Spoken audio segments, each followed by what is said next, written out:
Once in the Green Age, the land knew peace. Suddenly, a shadow of the past emerges. The ruins of the castles built in the name of the Arkenlord split the earth, and with them give rise to the Churning Age, an era of rapid expansion, of blight, and high adventure.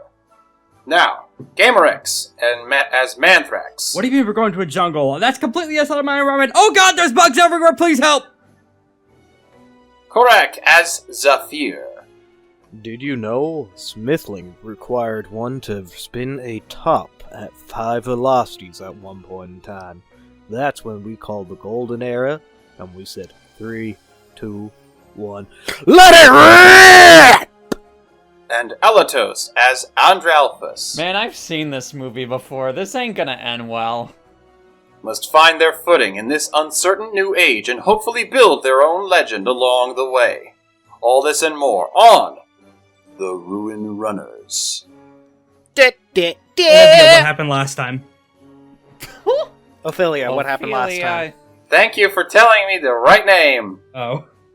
You're welcome. What happened last time? Nothing! We were in combat for 4 hours! Yes, we were!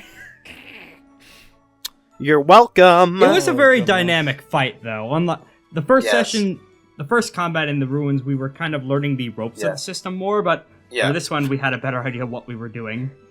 Yeah, I had to shorten it by half because we were caught in combat in the middle of what was already a 1.5-hour session. Mm-hmm. So for this being a full hour thing of combat, I decided to make sure everybody was taking it slow so we could really let all the mistakes out early and let it get done soon enough.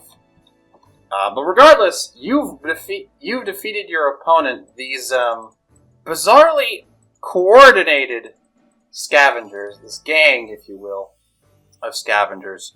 And although some of them got away, you managed to place yourselves.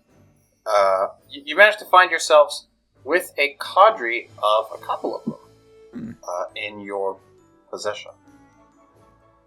Primarily, this junk mage, 2 toe takers, I believe. I don't remember where the other toe taker went. They probably also ran. And also these 2 bouncers, as well as these 2 underbosses. Yeah, we ended up winning the skirmish conditions 4-0. Yes, the brawl conditions. Most shockingly. Indeed. I forgot to clean up all of this giant mess I made. Zaffir did a lot of good crowd control. I locked down major portions of the field with my 11 cross limit break, and Andre did shitloads of damage. I single-targeted the hell out of them. Indeed. You have unlocked that. I did nothing. Nah, you did something. You fucking endured, brother. Yes, after... Yeah, no, honestly, 0 HP going all the way in to just continue to stay. And just continue dying. Continue to sustain forever. Very good stuff, guys. Well done.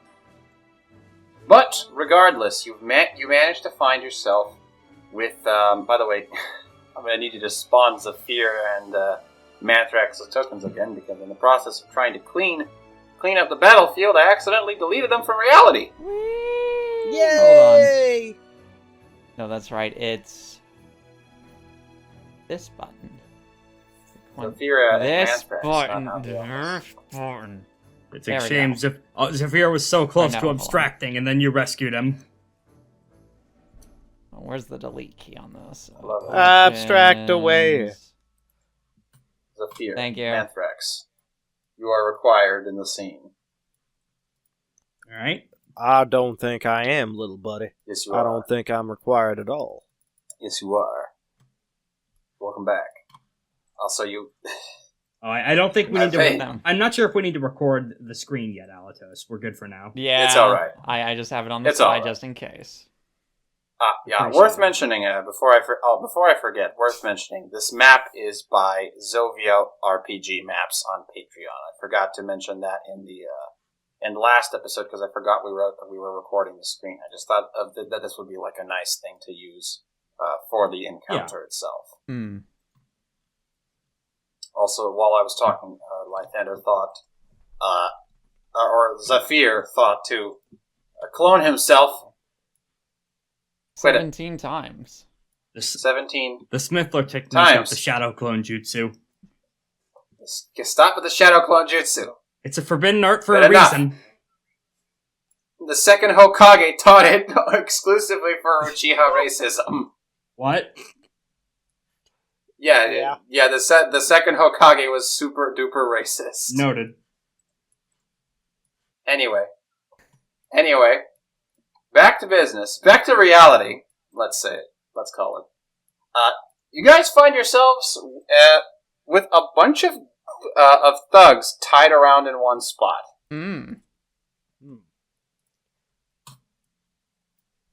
Let me mosey on down over there. I have positioned all of them to form a giant L on the poop deck. How you do that with only rope and while keeping them all tied together is beyond me, but you somehow managed to pull it off. Zigzag. Mm-hmm. I'm surprised you didn't say anything here, Chills. I'm trying to pretend my reality is still innocent and pure. Anyway, they looked at some of the first few appear to be waking up. Most of them are kind of still knocked unconscious, especially the toymaker, the junk mage, and one of the underbosses. But both bouncers are wide awake, and they're very much. Now, one of them is keeping quiet, while the other one's very vocal. I can't believe it. I just thought I was taking a nap in the middle of work, and then I wake up to this. This is a terrible plan. Shut it, you moron. I'm not even any lip from you after all this.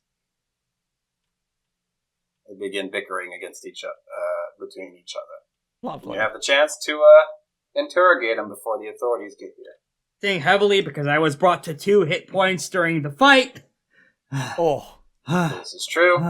You are all heavily wounded. Or not heavily wounded so much as you are at low HP. Yes. Wounded would be a different thing. Yeah, Danger Mario is in effect. I need a mushroom. Peril Mario's in effect, baby. Mm-hmm. I lost six Zaffirs in the war. Oh no. That's okay. I You have still no idea have. where they disappeared to. That's okay. You still have. That's okay. You still have 3. A Zaffir is worth at least 2 Mantraxes Hey! Wow. Goodness. in HP. Okay. And how many Andre Alphases? That's a great Well, question. Good question. I'm not going to answer that. Anyway, Okay. Catching my breath after several prolonged deep gasps. Question, do I still have my vigor? no. Or does that fade away? It fades after battle. Okay, Zaffir is at 0 HP, so... No, you're not. You're at 1. Oh, I'm at 1.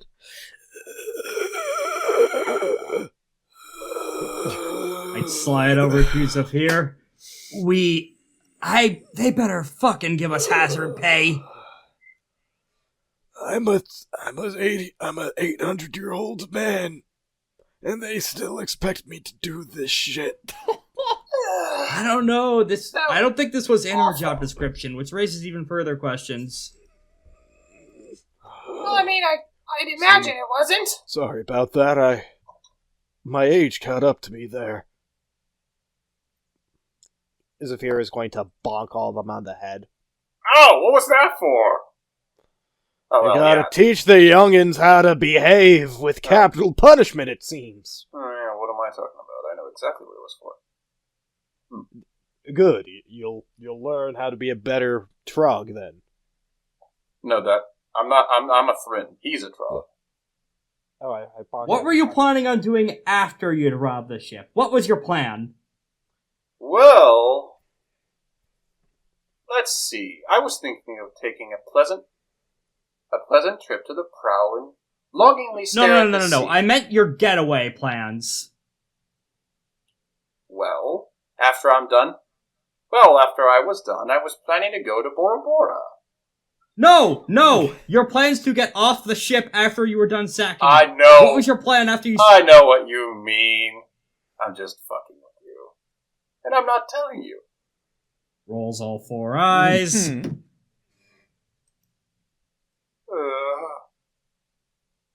Well, as far as I'm concerned... Shut up! But What were you saying? Oh, but Keep going. But we got some things on display. I didn't really like the plan. We were thinking after we were done taking all the money, we were just gonna blow up the ship and leave. Blowing up the ship, eh? They'd have to have something to blow up the ship with. Indeed. Well, we have a couple of our friends are real handy with machine work, so they were just gonna slot in some rogue parts and see if they could deal some damage from a distance. That was gonna be their plan. Yes, that was how Phantom Blood ended, I understand. That was, you recall the junk mage. That's one of them is tied up to the one of them is tied up to, like, the arm of this bouncer. This guy is enormous. Like, this guy's bigger. Yeah, I made sure to... This guy's, around Zaffir's size. Like, actually, no, he's bigger than Zaffir. Ooh. This guy's, like, 8'10". That's scary. He's wearing platform shoes. I think they really highlight... I think they highlight my eyes. Slowly rubs the bridge of my mandibles.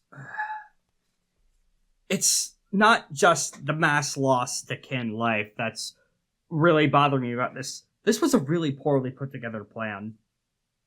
You had no entrances or exits locked down for intruders. You had no contingencies for what would happen if anyone fought back. You had no actual escape route plan vessels. You were going to go down with the ship. Truth be told, since Big Mouth's already opened up most of the plan, I might as well tell you. Nothing you can do about it at this point, after all. We weren't planning on going down with the ship. After the deed was done, we were going to signal for someone to come pick us up. And after that, well, then the damage would be done. But since since we didn't give the signal and it's past the time, it's likely they've already sailed back. They've already sailed away. Still, I didn't like this plan from inception. It's too far away from what we usually do. It's not. Yeah, doesn't feel. You had a getaway, but it's still completely flubbed. So I'm gonna give you a D in terms of overall performance. Andre, yes. Let's say Andre knows this. Oh, because they're a roguish sort, so they would indeed have some experience dealing with low lives. These guys are scavengers, and scavengers are not typically this organized. Not just organized, but they're not this forward and aggressive in their takedowns. Aww. Like they aren't. Scavengers typically reside and like sort of live inside the Arkenruins themselves. They sort of sometimes they make their homes, their temporary homes there, and camp there in order to straight up jump weary adventurers carrying valuable dust and take it for themselves. Oh, okay. It's why the majority of them are so fucked in the head. So to speak. Slightly more put together bandits from Borderlands. Or patches from Dark Souls. What's strange about these guys is that they went out of their way to formulate like a whole plan of attack in this clearly manned vessel. Like scavengers don't typically get involved with like outside ruin law, which is a strange sense of direction for these guys to take. And it seems some of them were even opposed to the entire thing, and it's from inception. See, okay. Well, you low-life scavengers usually aren't used to being outside your little ruins. Not used to being so upfront with trying to take what you want. So when... Also not used to that light show. Damn, I've summoned some big storms before, but that was my best work yet. So why don't you tell me? There seems to be more than what you're letting on. So how about you fill me in? Truth is, this wasn't our plan from inception. We got commissioned. Oh. And then he starts vomiting up slugs. Oh, goodness. And then he lifts up the palm of his hand. Oh? Red Moth. Does that name mean anything to me? You remember the last time, you remember the first episode where, Zaff, that rat man, had the red moth tattoo on the nape of his neck? Oh, does he have this? Oh, he's saying that Red Moth's the one who commissioned them then? Yes. Okay. I see. And what would You first, sorry. And what would a fellow like that be doing commissioning little scavengers like you? Can't say. Seems to me that he's seeking to cause a lot of chaos around the sea. Couldn't tell you what for. They didn't tell us. A smoke projection, perhaps? No, that's not really his style. Boss, I want to go home. Not now. The big boys are talking. But I left my cat at home. If I don't... I'm imagining Zaffir standing on his your cat before you came here, shouldn't you? I imagine Zaffir standing on his tiptoes right now to try and tower over the other trogs, a show of dominance. Oh, I'm just taller than them. No. Yes, I am. No, you're not.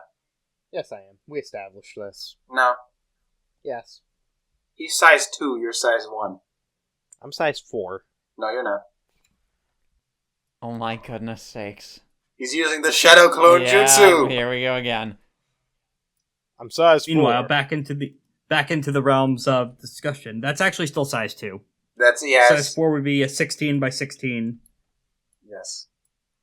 Anyway, back to discussion. Yes, so... Mantrax grew up on the wrong side of the streets, or tracks rather, and has a fairly detailed criminal background. Would I know anything about, like, a Red Moth syndicate? So, not necessarily. As far as the Red Moth syndicate goes, this seems to be a fairly new faction, some kind of, like, newish faction that got established, like, very recently. They've been characterized by aggressive takeovers and rapid, almost like very bridge very bridge burny. Up front, take what you want and leave a trail of destruction behind, kinds of operations. But some under the hood stuff too. They can be seen infiltrating just about every facet of, like, shady life, if you catch what I mean. It's sort of you may have discussed some of that. You discussed some of that of their output with your friend from episode 1, Zig. Yeah, Cho. Zig. Oh, right. The mandrill beast folk.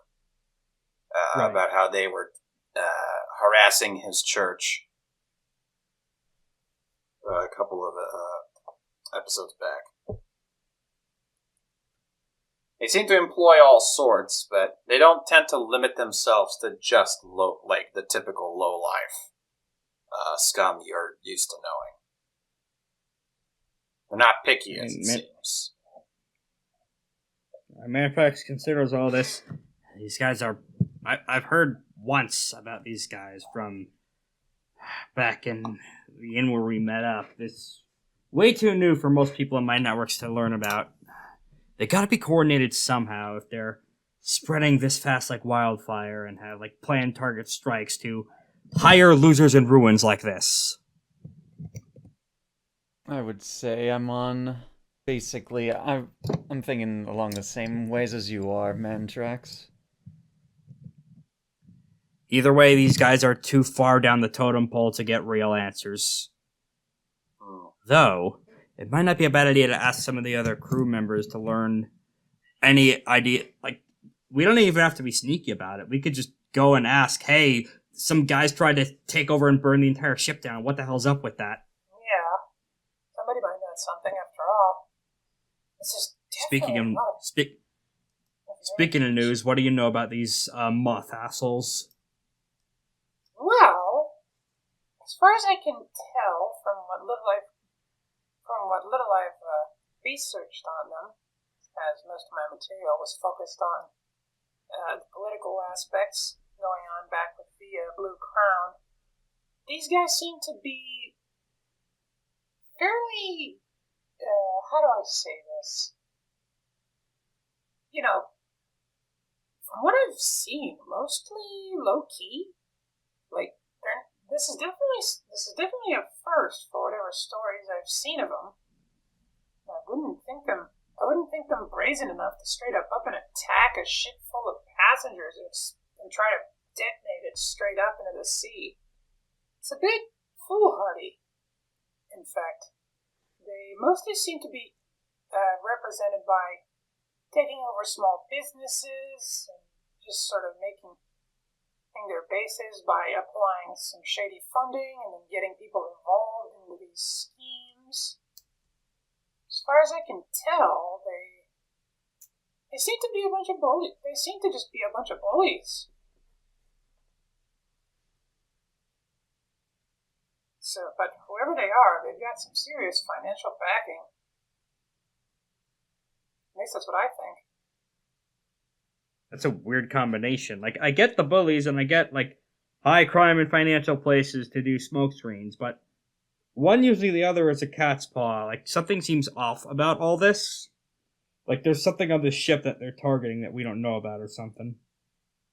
Maybe there was something in that cargo that the shipmates were trying to protect. They wanted it. Some way, somehow.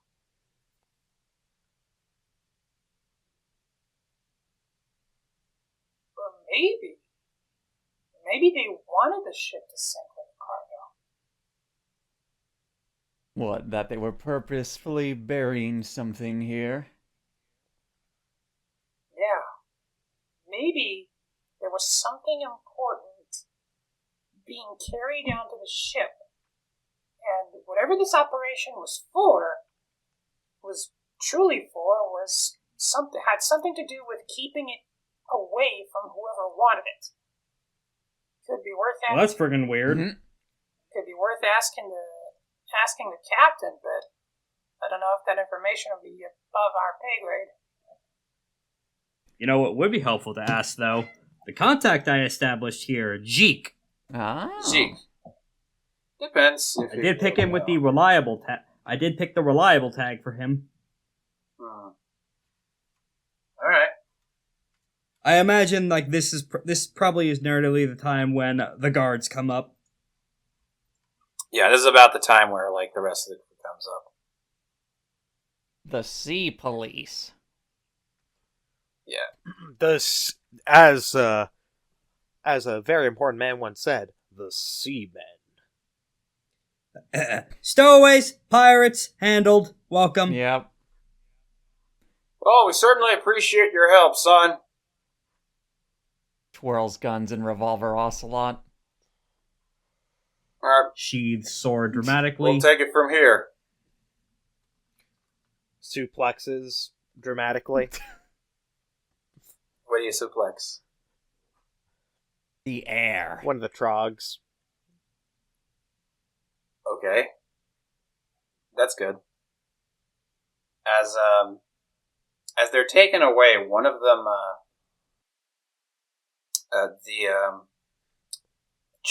one of the junk mages snaps awake. Oh. With a... Do you ever wonder why the moth flies to the flame? I'm gonna knock him out real quick. Okay, you don't want to hear his ominous foreshadowing? He might be casting a spell to get out. Oh my goodness. Okay, you knock him back out. He doesn't get to say the ominous foreshadowing. Hey, now you know what it's like when Korak does this at my table. Yeah. Don't worry, I was familiar with it. I'm staring at a 5x5 grid of it right now. You know you love Zaffir. Yes. Alright. So back to the theater of mind. Mm-hmm. You guys, a couple dust richer and a bit more confused than before. Thanks to Zaffir. You guys managed to walk away from that shit show feeling like you need some rest. Yay. Well, I'm gonna ask the boss, hey, can we have a few days off? Everything I'd pay you for. Of course not. Yeah, that seems about right, actually. Actually, Can we have an extra 15-minute break? Can we have 100 dust for not letting you guys get robbed? well, you look like Or shit. the ship blowing up? Well, you look like shit, so... It's either 15 the minutes. days off or 100 dust. So, you know what? Whatever. It's a day. It's a day off, it is. Have fun. Right. Ugh. Less exhausted old man flopping down immediately, but Mantrax does also I'm sleeping in settle his down. cabin. I just fell asleep straight in his cabin. So, I use my right powers to teleport him out. Ophelia teleports with you. Andre walks back to his cabin and gets a few collector's items, shall we say, from his backpack from his homeland. Yeah. Excellent. So we recovered a full HP, right? You recovered to full HP because you have access goodness. to the full ship's suite of rest tools. Like this is a comfortable place for you. Yay. Yeah, several stitches from the medic later. We're good to go. it just doesn't really seem to make sense, you know? If their primary output is bullying market type bullying, you know, cornering the market, maintaining aggression through buyouts and all that.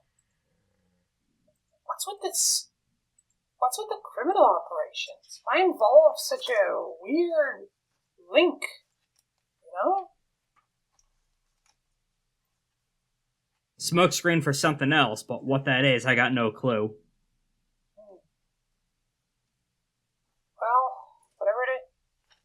Whatever it is, I'm sure glad I don't have to deal with anymore. For a bunch of hooligans, they pack a fucking punch. She took... I don't know how often she was hit, but we cut to Zaffir, who was brought to 2 HP. Sorry, we cut to Mantrax, who was also dealt to, 1 HP. She's at 19. Uh-huh. She's at 19 HP, yeah. Oh. You were then. Yeah. You don't say, I say flatly. Well, I hope at least I was able to keep you out of trouble long enough so you to realize that I'm not so defenseless. So you don't gotta worry It's about not you. It wasn't you I was worried about, lady. It was about, the dozen other hapless jackasses on this boat. I'm always worried about them, too. Where am I? Who are you? Not engaging with that. Yeah. That's alright. I wasn't planning on engaging with that either.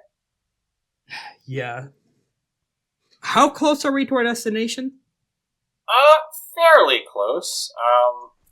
Should be about 1 or 2 day uneventful work days away from travel. In the meantime, you can converse with whoever may still be on the ship, or maybe get acquainted with some new people. I'm gonna go double back to the deck swabbers competition again. During a section where Jeek is there and present, I'm gonna try and grab the gang aside and ask, hey, what's the deal with the fucking stowaways? Like, what cover did those guys use? Does anyone here know anything about how they ended up here? Stowaways. There was a bit of a brawl yesterday morning. That's why I have, 10 stitches all over my face. Yeah. That's why. Huh. I guess I wasn't really paying attention at the time. But, I don't know, I guess they wanted to... Since there were so many of them, I guess they wanted some kind of... They wanted to ransack the place. That's as far as I know. More than just that, they wanted to burn the whole ship down behind them. Sheesh. Doesn't seem like a very sound plan of escape. No, it really doesn't. They were allegedly, they were going to use some of their weird magic to signal someone to pick them up, but we beat the kibosh to that, and they couldn't. Yeah, it certainly feels like it would throw a wrench into that.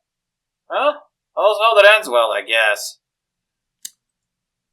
Yeah, for now, yeah, but there's still the matter of, A, how they ended up on here, and what they actually wanted on deck, because there's something I can't quite put my talons on wrong about this whole situation. Exactly what they want. Zaffir knows exactly why they were here. Maybe he doesn't. Yes, he does. Does he now? Because remember, they wanted to go to the reactor so that they could steal the thing that was powering it. They came in through the cargo crates. Yes. Was I right on that? Yes. Aren't you glad that I paid attention? Yes. I had no means of knowing that information. This is true, because Zaffir didn't tell you when you asked. Yes! Wait, you asked? Yes! Yes! Oh. Zaffir is asleep, so... Yes. 1 step forward, 2 steps back. Dramatic irony, you cruel bitch. We're getting there. Excellent. Or is he? Zaffir wakes. Huh? Where am I? You find yourself in the interior of a ship. Why am I on a Oh, wait, I must be hunting down the lunatic. Yes, that's it. Nothing Hello, else. Zaffir. Huh? Who are you? The voice inside your head. Huh. Nifty. I thought I lost that years ago. Have you ever wondered why you were chasing the lunatic? Why, yeah, so that I can build a nice ring for my darling. My brain no work. I have it written down somewhere, but I can't remember my daughter's name. Have you ever wondered why you don't remember your daughter's name? Because the person who's playing me is a dumbass. Zaffir, look to the side. Look to this window. What do you see? I see ocean. Vast The ocean? amounts of oceans. And fire. The ocean is endlessly vast. In every corner of this world, not one place is the same. And yet, not one place has your daughter, except for one. Yes, I know, home.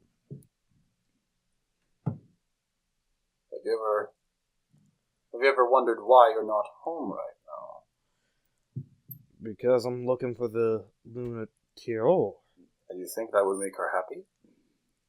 I mean, it's for a ring for her beloved. It's a tradition on the island for me to go and hunt down that ore. Well, I'm sure she'll love it. Thank you. I'm Also, sure she'll wait a love it second. even more when her father returns home. I all, do. It's been I do.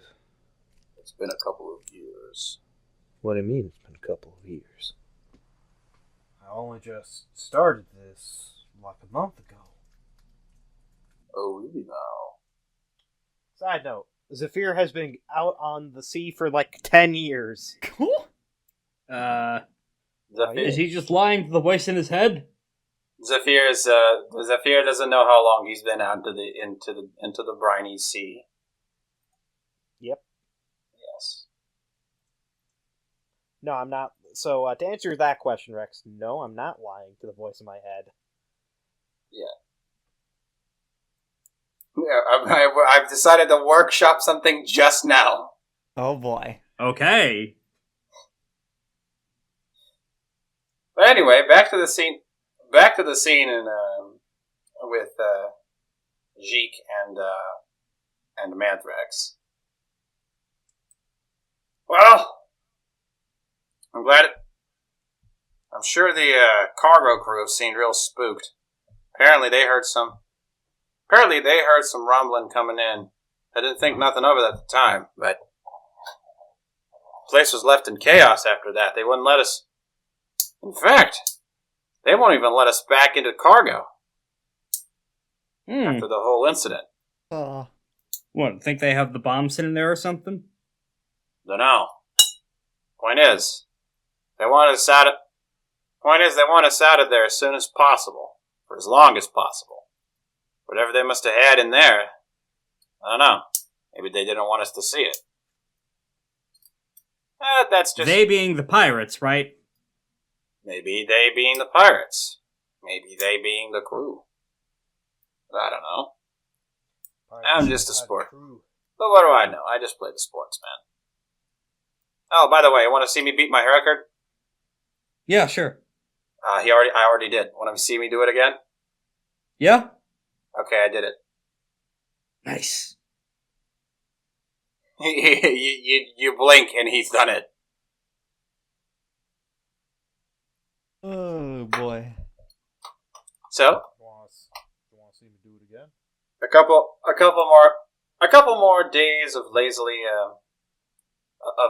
doing menial labor pass as you accustom yourselves to the motion of the waves. As you continue seeing I guess since you would have some time to explore the ship, you would be able to run into these rooms. There's certain rooms in the residential let's say, alright, everyone roll me a 1d6. Just a 1d6, Okay. nothing else? Yeah, everyone roll me a 1d6. To decide, and then, no bonuses, just everyone roll me a 1d6. Alright? Good Okay, on, Andre. let's see. Ooh. I got a 6. You found the treasure room. I rolled a 2. Alright, Same so, as Mantrax. Andre Alphas is the one who finds out. Ooh. Who gets to see this. So, Andre, after a long shift serving tables, you find yourself very close to the residential portion of the ship. Mm-hmm. Getting to check out rooms much nicer than yours. Just sort of seeing what kind of extravagance you're dealing with. Since seeing as you're thinking of protecting these tourists, after all. And halfway through, you notice a new set of rooms. They don't look as nice as the ones you've been seeing. Mm-hmm. And they are particularly austere, and they there's no the bed isn't suspended on anything. It's just a mattress on the ground. Yeah. And wall to wall, there's little, and every little place there's what seems to be armor and weapons mounted on each room you see. Hmm. Huh. And you start hearing something. Is it voices? Well, Gary, as I was saying, this play isn't going to get us the best odds. I can't keep relying on you forever. Team needs to remain the same the team needs to remain the same. Everyone has an important part to play. It can't just be you all the time. Otherwise, it can be just me all the time. You don't know what you're talking about. I can run laps around all these jokers. That may be true, but if the enemy catches on and they target and they incapacitate you, our entire strategy goes down the drain. I need you to stop acting like a star player and start acting like a captain. Can we focus on this after we take care of keeping these dumb tourists safe? Absolutely. Our services are going to be required regardless. We should still remain vigilant to our strategy. After all, I do want that third Cup Series victory. Always with your pride, eh, Eric? All right. I'll be your damn captain. I'll try to play nice. Remember, I'm asking you this because I trust you. Yeah, I know. Let's win this thing. And then he bumps into you. This enormous, as big as Zaffir, pretty much. Tall, black dog beast folk comes into the scene. I believe. Sorry. I wasn't looking where I was going. I'm off the set of Puss in Boots 2, The Last Wish. Apologies. I wasn't looking either. You assume from the voice that that's Gary. Gary, okay. And he moves aside and goes back to his post. Yep, and I'm gonna pretend I am going to continue walking down the direction I was heading in, or I was facing in before I bumped into him. And as you go, the other fellow comes up. Excuse me.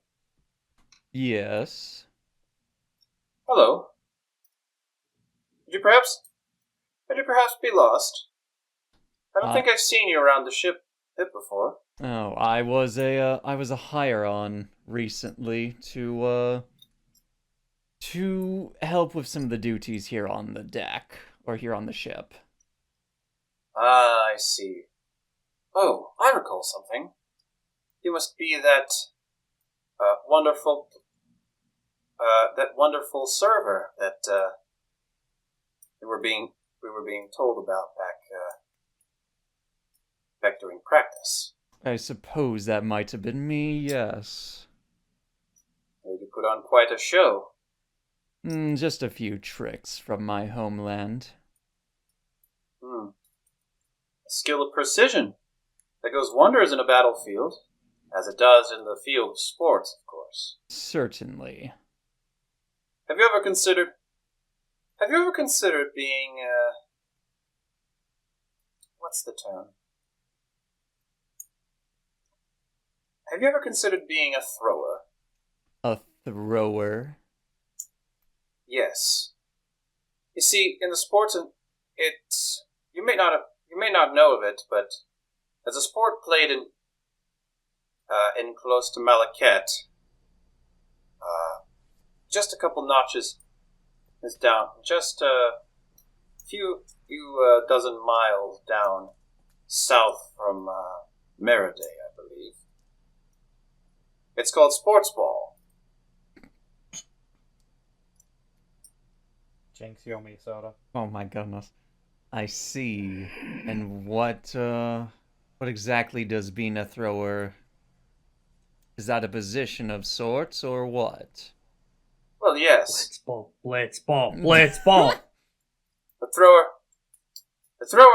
is uniquely positioned to make some of the best offensive plays in the game. It allows you to bridge the gap between miles and miles of green, or I guess blue, and sometimes, in some cases, gray, and other times red. Sports ball is a varied is a varied field. But regardless, it allows you to close distances. It is between victory and defeat, so to speak. Sports has never really been my sort of interest. I'm more of, well, as my tribe would usually partake in more hunting, so too did I grow up in such a similar environment. What is the name of your tribe, by the way? My tribe? Let's see. That is a good question, actually. Hold on. Hatsune Miku? No. I love Spider-Man. We The Dark Wings? The we Duckers? No. We were I am part of the Blackbird tribe. I summon Blackwing. Right. Dragon. Tragic. The one which had befallen a tragic fate. Mm-hmm. From the steppe. Indeed. Very sorry for your loss. I do what I can to make up for it. You know, that I do recall. There was another tribe that, as he's about, and he says this as he's sort of taking his leave, sort of politely thanking you for your time. Mm-hmm. You know, there's another tribe I recall had been in a bit of an uprise near the economic world recently. They'd been previously, although a bit of an unusual position, as they'd been a bit of an isolationist position until a while back. Must have been a sudden change in leadership or some kind of volatile play they'd made that spurred them into new growth. Ah, yes. It was the Silverhead tribe. And as you hear the name of this tribe, your feathers ruffle. Oh boy. They just sort of spring straight up. Kill Bill sirens activate. The Silverhead tribe is the name of the tribe that you are feuding with. Those little gits. All right. The McCoys! We, the proud Habsburgs, will defeat you. Or wait, Hatsfields. Habsburgs are very different. Indeed. You don't say. I'm sure we can talk more. But I have to return to my post. It was a pleasant chat. I wish you best of luck. I'm sure we'll see each other again soon enough. As you notice, before I forget to describe this fellow, this is a secretary bird legio. Secretary bird, okay. So yeah, he's a beast folk bird, same as you, but he's a different type of bird. Secretary bird, and you said this person's name was Gary? No, this one is Elric. Oh, this is Eric. Okay. Elric. Elric. Yeah. Elric. Okay. Yeah, you know, Elric. like the brothers Okay. Elric. Or Elric of Melbourne. I never watched Full Metal Alchemist. Let's see. But I think the Melbourne one I do know vaguely enough. But either way, Beast Folk, Elric. Okay, there we go. Elric Griffithstead. Elric Griffithstead. Okay. Griffinstead. Griffinstead. You don't want to mix him up with Griffith. the Yes.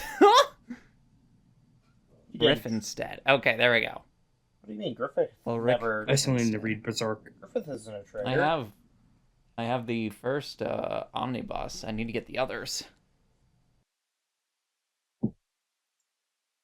Anyway, he takes his leave, And in due time, and after many uncomfortable nights of sleep, you finally arrive. Land ho! Welcome to Green Hell. Green Hell Island. To Green Hell Island. Green Hell Island? Just to check. Oh. Oh. Yeah? No, you could do the narration first. Sorry. Green Hell Island, at least from where you land, is just about what is a lot more civil than you'd expect. There's a port, there's a wooden sort of ramshackle port ready for the ship, even in spite of size. There's some scattered locals here to offer guidance. There's a bit of a market scene going on outside. There's clearly people trying to sort of make do with the with the coming tourism business. Mm-hmm. But regardless, not all is so is so peaceful as you quickly notice. As you walk through the beach and you're being sort of led in by all these people, you do see a bit of you get a chance to look at a bit of the ground. Mm.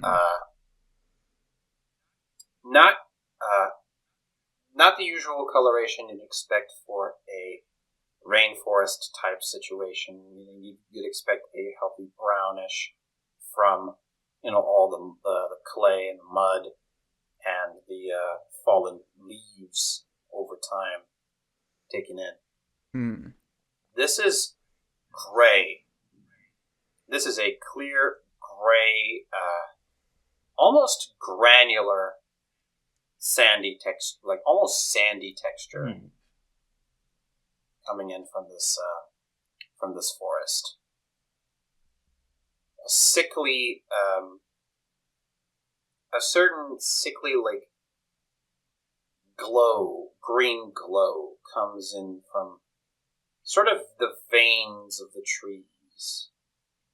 It's a signal that something is amiss. This Once land, that comes into view. Green Hell Island, is blighted. The blight has begun to spread. And there are many animals who make their homes within the blight as well. All right. With that, I believe you got, and the captain goes back to talking to you. All right. With that, I believe half your service to me is done. I'll be able to take you guys back more or less safely without too much complication after you're done with your thing. In the meantime, feel free to do whatever you need to do. We're more or less set on keeping the tourists alive. They pay good money for it, too. These superstar nights are no expensive. Are no joke in terms of cost. I'm gonna guess some of these idiots brought their own weapons with them, and we need to save them from misfiring them too. No, they're gonna take care of the knights are taking care of the tourists and the tourists. Oh no, I meant the tourists being idiots. No, the tourists are mostly just tourists. They're here to just take a look at the scenic beauty of this place. The scenic beauty of Green Hell Island. Yes. Yeah, the scenic beauty of Green Hell Island. Yeah, upon seeing the Hell Forest Zone, Mantrax says, "Okay, yeah, Green Hell. That's a pretty friggin' accurate name. Why are tourists coming here?" Yeah, well, you'd be surprised how far tourists will go for a nice picture. Do we have cameras in this setting? Not quite, but we make do. I meant a picture in the metaphorical sense. You get it cool. I'm sure at least one of these rich idiots brought like a professional painter with them. Oh, obviously. Or they were able to like afford some kind of like Arkentech like pictograph thing with them. One of them has a Sheikah slate with them. Yeah. Regardless, Uh you are free from your responsibility to the ship. Yay!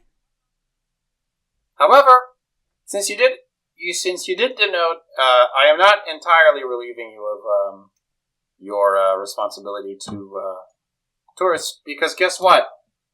Ophelia counts as a tourist. Oh boy. oh.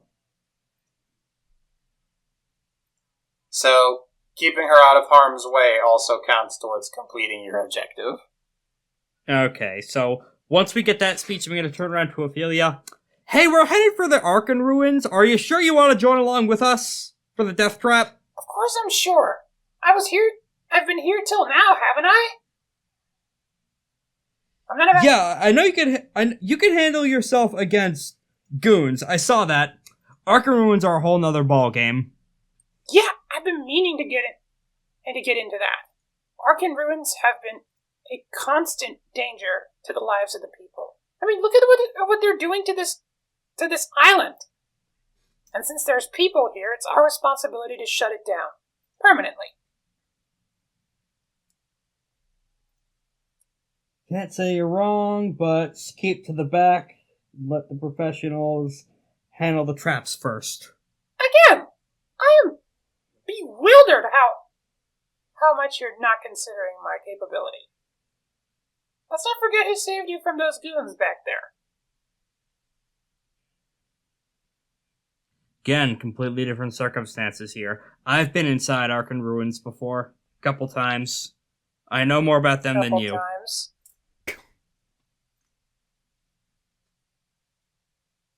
Last I met you, you were running from the Blue Crown. Look. Less of a running and more of a tactical retreat. Look, just trust me. You watch my back, but you gotta trust me to watch yours too. Glowering at her, no verbal response from Mantrax. By the way, where's Andre So, Zaffir? quick question. Oh, okay, yeah. Conversation first. Where do you think Andre Zaffir went? I imagine this is where I'm having that conversation with Elric at this time. Zaffir is probably going to be wandering a bit. It's a good thing I gave you the other side of the Architect radio. Zaffir, get your ass back here! What? I'm doing my job, you son of a gun. You were fired. Well, keep us posted for giant Zaffir, monster attacks, which are inevitably going to happen. Zaffir, you got fired 5 seconds ago. Wait, what do you mean You I got got fired fired? 5 seconds ago.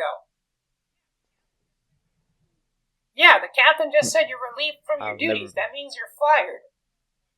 No, that means we completed the terms of our What do you employment. mean, It was a temporary position. Fired. Yeah, I've you're never fired. been fired before, except in the forge.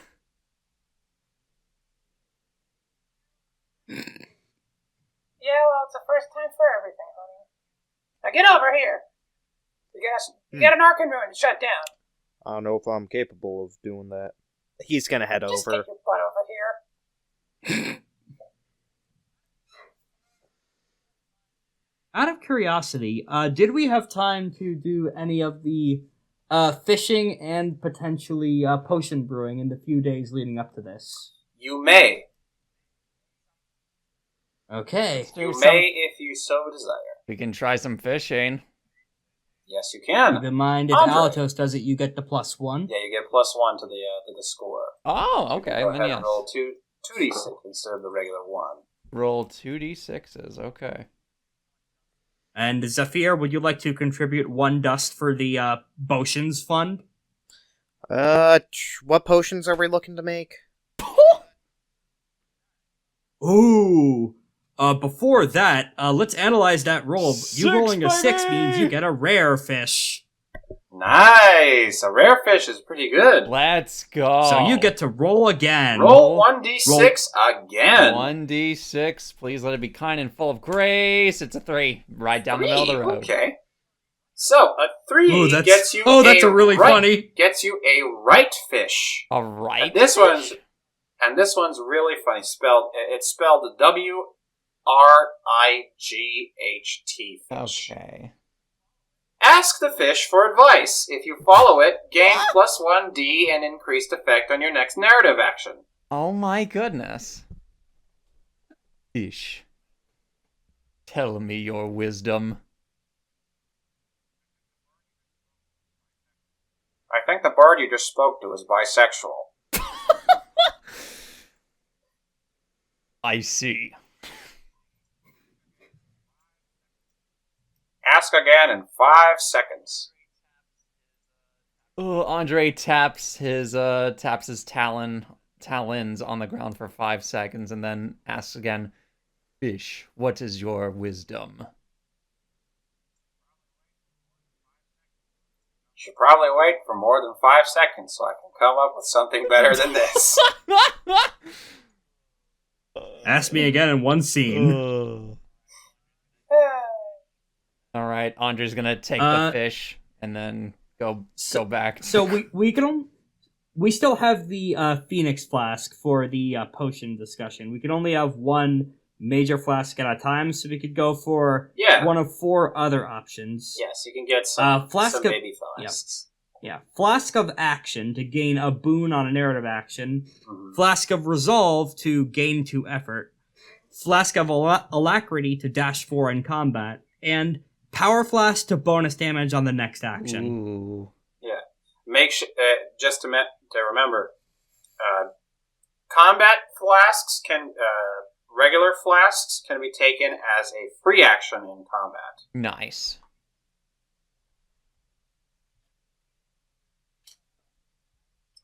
I'm set between either the Flask of Action or Power Flask. What do you think, Korak? Discussing which of the 4 potions we could brew. The +1 boon on narrative action, regain 2 effort, a dash 4 in combat, or bonus damage in combat. We need to punch a little harder, I think. Okay. I'll spend 1 dust, and Zaffir, you spend 1 dust, and we have a power. Zaffir does not spend 1 dust. Huh? We need to spend 2 dust total in order to brew it. Because I only have 1. Yeah, because he only has 1. No, you don't have 2. No, you're not. You gained 2 dust from the last combat. You wish you were. Yeah, no, I'll give the dust. It's only if you want. If you don't want it, you can keep your money. I was only messing with you. Okay, alright. One Power second, I'm flask. getting a... Power flask! Okay. Sweet. I just imagine... Okay. Oh, In the meantime, I guess this is when Andre shows up fish in tow. Okay, I knew that there was some weird there'd be some weird fish in the sea around here. A talking one's not what I expected. Oh, hey, it's a right fish. I used to catch these all the time back when I was little. They say they say if you follow their advice, something good will happen. So far, this fish hasn't been giving me advice. It's just been revealing personal secrets about people we've met along the way. Quite strange, if you ask me. Maybe. I imagine passed by the captain. He wet the bed until age 10. Maybe he just doesn't have anything good to say till now. Give it some time. As you say. And hey, if you get tired of it, you can Hey, if you ever get tired of it, you can always sell it for a dust. Andre looks at the fish menacingly. That seems like a good waste of meat. Yeah, I know that if you fish up some other fish, they pay way more. Like, It's all right. We were just discussing. Hello? We were just discussing the fish. I cannot hear you This guys. fish and its terrible, terrible secrets. Yes, we Hello? can hear you, Korak. We can hear you. Oh boy. Okay, he'll be back momentarily. Indeed. Thank God for the magic of editing. Indeed. Thank God for the magic of post-processing. There we go. Thank For some goodness reason, I for the accidentally effect muted Yeah. my of additional pylons. mic, kinda. Okay, he's back. Yeah. Nice. Yes, I can That's hear you now. odd. Weird. Can you hear us now at least? It. Good. Okay, Oh. you didn't miss anything. We were just discussing the fish. Are you gonna pleasure yourself with This it by weird consuming fish its I flesh? found. Yeah. Maybe.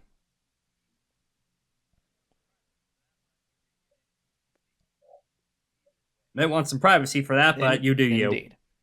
Either way. Since we need to wait for the fish to spare us more of its wisdom, what is our main... You don't actually need to wait for them. You can go and go into the jungle. Oh, I see then. Then I suppose our next move is go into the jungle and find those ruins. All right. I as this is I being- appreciate that I'm always finding new vehicles to tell you to move on Yeah. and play the game. Don't worry about it. It's fine. So yeah, stepping up after pouring the last of the results into the flask, stapling it to my belt, looking up. Hey, how screwed are the tourists already? Have any of them started walking directly into the radioactive zone? No, they seem to be mostly being kept in line by this odd group of knights that you hadn't seen pretty much the entire time while you were on the ship. Aw. They're pretty well armed, but they don't look like Blue Crown soldiers. These guys, if you were to wager, these guys are essentially PMCs, some kind of independent band. Right. Their symbol is some kind of like spread-winged bird. You can't tell exactly what, or at least it's how it comes across on one of their flags. One of them turns around and does this. Oh. They give us the Jetstream Sam Oh. smile. The secretary bird does that, directed at Andri Oh, Alphys. come on. Didn't know you could do that with a beak. That's impressive. If Falco can do it, so can he. That's fair. Alright, let's go before anyone gets their face gnawed off. We have a plague to stop because apparently this island's inhabited, which is a bit weird. There's people who used to live here, and they sort of got driven out by the blight, and yeah, they used to live deeper in, as far as you can tell. But or at least that's what you get from like a bit of conversation with the locals. I mean, you can always, after all, you can always ask them. There's a market around close to the port. Yeah, in the midst of the Zelda fetch quest for the ingredients for the flask, I imagine we get a few tidbits of info like that. Mm-hmm. So, I guess we're kind of following the trail of the knights to start with. That seems like as good a way to start as any. No, you can start by following their trail, or you can cut in through the. That is the one of two options you can take. You're going to start by following their trail, which would probably lead more or less around the place you need to go. They won't be going there. Or you can go straight in through the dangerous path, which is where the action rolls shall begin. Okay. Well, it's a good thing we have a fish to help us with the action rolls, because we need to head in the danger zone anyway in order to get to the ruins. Uh-huh. Is everyone else in agreement? I I believe believe so. so. And I find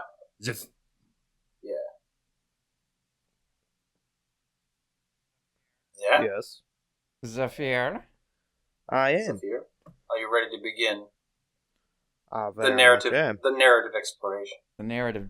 Are we all at full effort now? Because I did spend an effort previously. Yeah, you guys. Yeah, you guys got full effort. It's fine. Yay. Yeah. Okay. And you're no strain, full effort. You guys are doing good. Nice. Oh, and so is Ophelia, who will also be using her own skills to help you out. Okay. Okay. Mind if I look at her sheet, or is it a secret? It's in the keeper, right next to Zaffir. It says daily GM NPC. Right. Ophelia. Yeah, the guest star party member before she gets eaten by a kraken like Maria in FF2.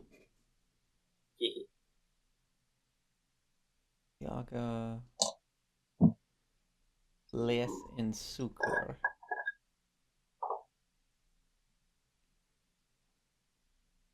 Interesting, okay.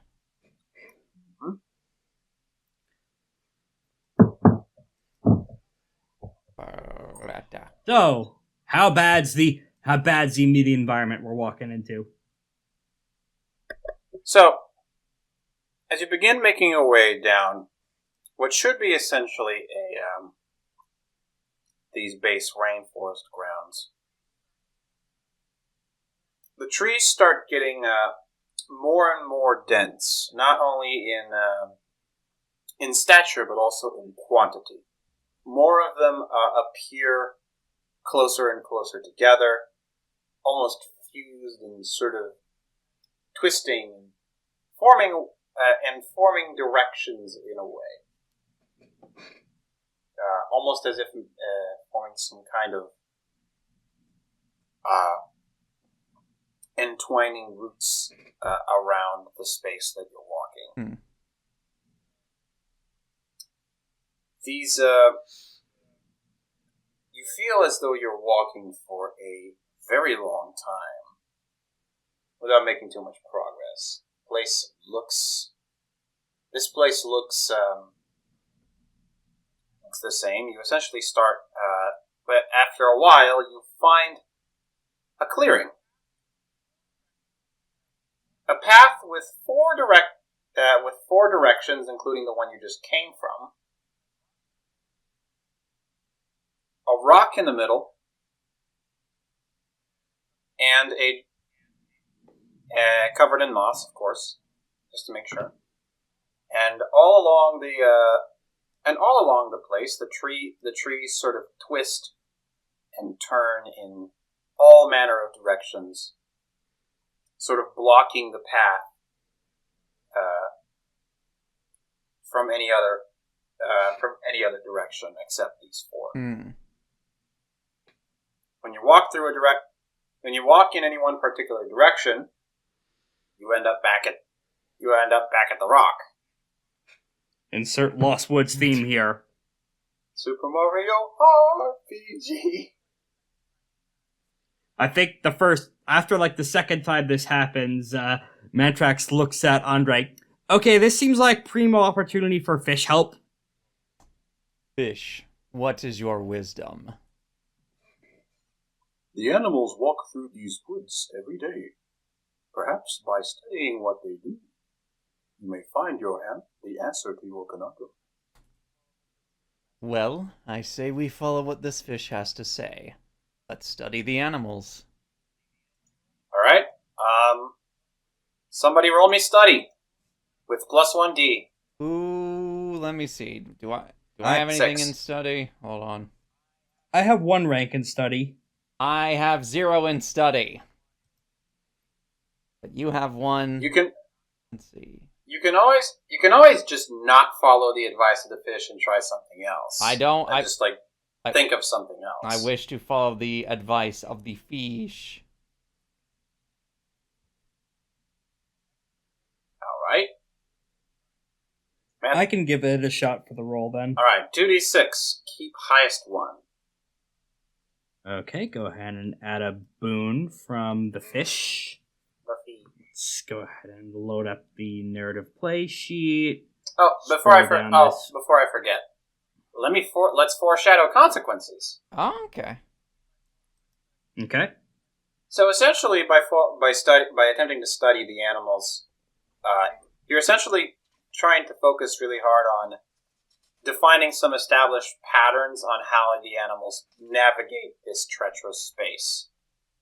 This forest seems somewhat magical in nature, so you're sure that there's some kind of there might be some kind of trickery afoot. Hmm. But you're not quite sure what, and you feel like through watching them sort of overcome it, you might see what makes them capable of leading through it. But it also might waste a lot of time, which could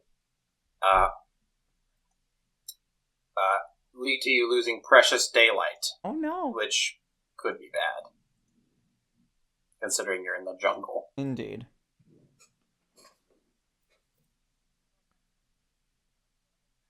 So let me go ahead and So let me go ahead and actually set up, before I forget, a narrative clock. Ah. An 8 clock. Representing the time you still have before sunset. Ah. And that's when all the monsters come out, and we don't have glow Pikmin yet. Yes. Let's go ahead and give this study action a roll. Add a boon. 4. Okay. All right, a 4. Success with cost. I'll take A it. success with a consequence. All right. So, you managed to succeed in observing as the animals make their way around this space. You follow one particular marmot making its way towards its nest. First, it goes backward to where you guys came from. Then it ends up on the left. Then you go to the right, up, and then to the right again. And after following this for a couple of times, it finally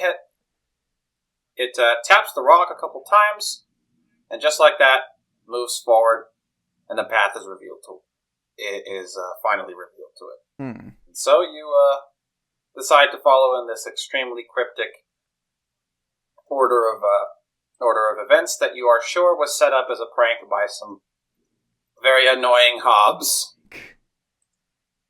I give Ophelia's hob a little side eye as we continue on this path. He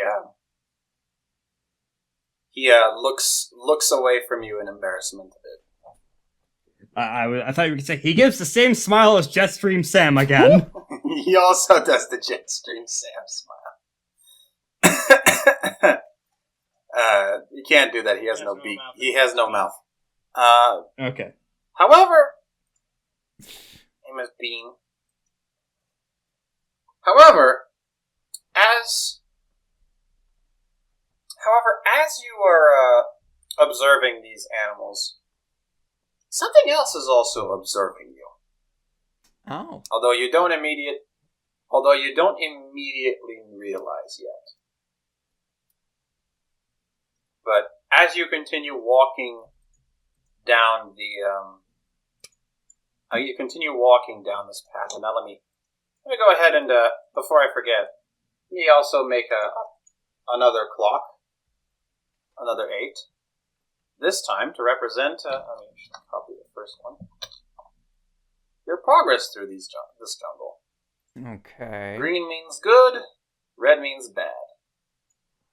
So this is a green clock. So this is a green clock. It's filled up one stage. So, how's my egg doing? Speaking of clocks. Good question. You haven't had time to look at it yet. Because remember, you gotta. It's one of your ambitions. Okay. It's something you probably do over camp. Yeah, you do over camps. And again, back to business. You don't realize it yet, or you don't realize it immediately. But as you're walking through these woods, you take your time to You take your time to find out where you're going, and you start hearing footsteps, unfamiliar footsteps. Very small, subtle. Almost like falling dewdrops onto the leaves on the ground. But it is this distinct sound of footsteps coming closer. A low snarl is heard throughout this wooded, brushed area. I'd like to roll for a contingency. Okay. If this roll succeeds, I would have known that we'd have dealt with some fucked up wildlife, so I would have procured some form of bait or smoke bomb or scent like distraction, some means of messing with the wildlife enough to give us a breakaway point. Right. 3. Nope. So before you get to, but yeah, you ready your Oh wait, you don't get it right because you. Yeah, that just means no consequence. It just means I don't have the contingency and I can't use it this scene. That's fine because I haven't described the idea thing yet. Okay. The annoying hanger-on of this particular scene is you are being stalked by a bar guest. Oh. A bar guest. A bar guest is like, how do I put this? So imagine if you take a wolf and you mix it with a long, like you give it a long, slender tail, like sort of like a cat wolf, but it also has a face that's a skull. Oh. Let me actually see how the thing describes bar guests. Bar guest. A dog-like beast with a fleshless, skull-like face. Oh. It feeds off carrion and is drawn to the aftermath of battles. Its body is suffused with corrupted ether from the meat it feeds on, that it can flicker ghost-like in and out of reality. Oh. The horrible crossbreed of a displacer beast and a hyena. Yes. Mixed up with SCP-1471, I think. The skull dog. Oh, yes, the unkillable. Yes, over. That one. Yes. Or actually, no. The one that's on porn everywhere. Okay, how, but... Yes. Don't worry about it.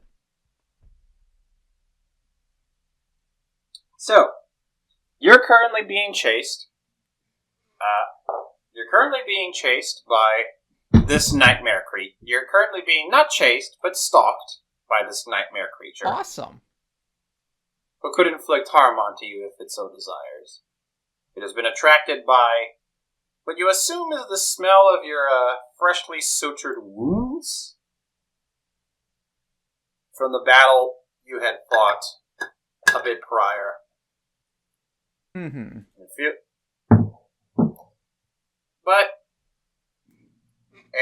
It's not necessarily a skinny one. Like this thing doesn't. This thing looks to be more. Well, I guess you wouldn't really know, as you can mostly just look at it.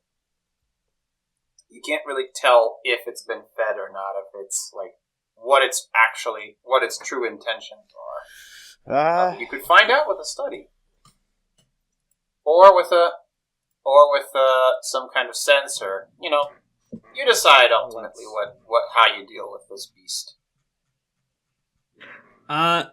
Perhaps our friend has an ability that might help with us.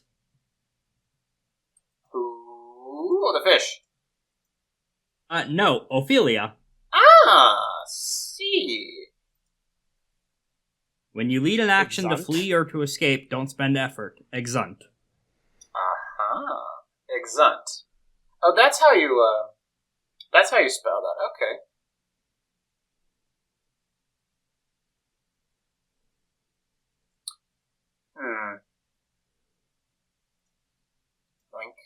Okay. So, she's gonna try some. Okay, she's gonna try it.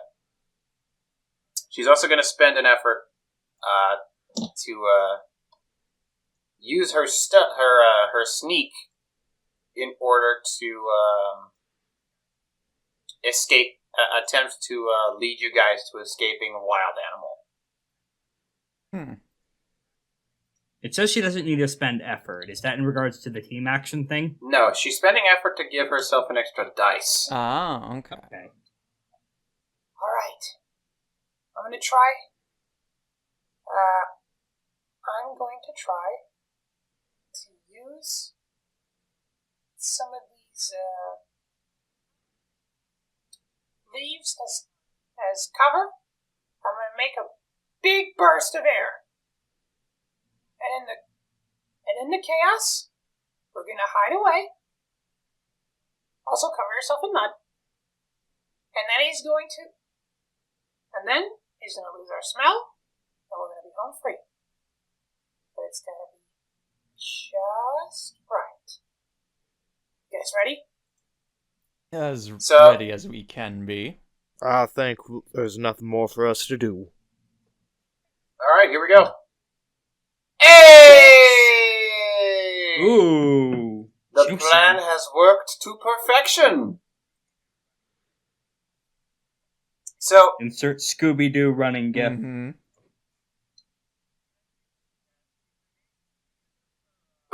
And then she uses her wind powers to create a explosion of a concentrated burst of air underneath the ground, knocking up a storm of leaves, which momentarily scares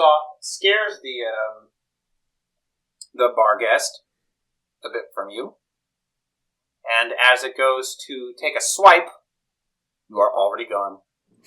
Wow. As it has lost your trail, it cannot smell you. It can no longer smell you.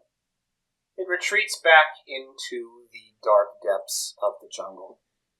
And you are free from your annoying hanger-on. Oh my goodness. Alright.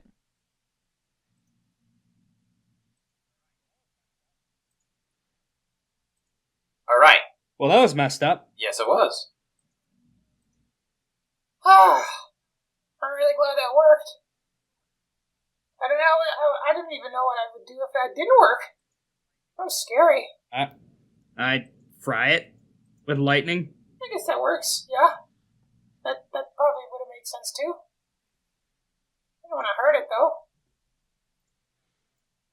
I mean, it was us or it. I guess. If it came down to that. I guess so.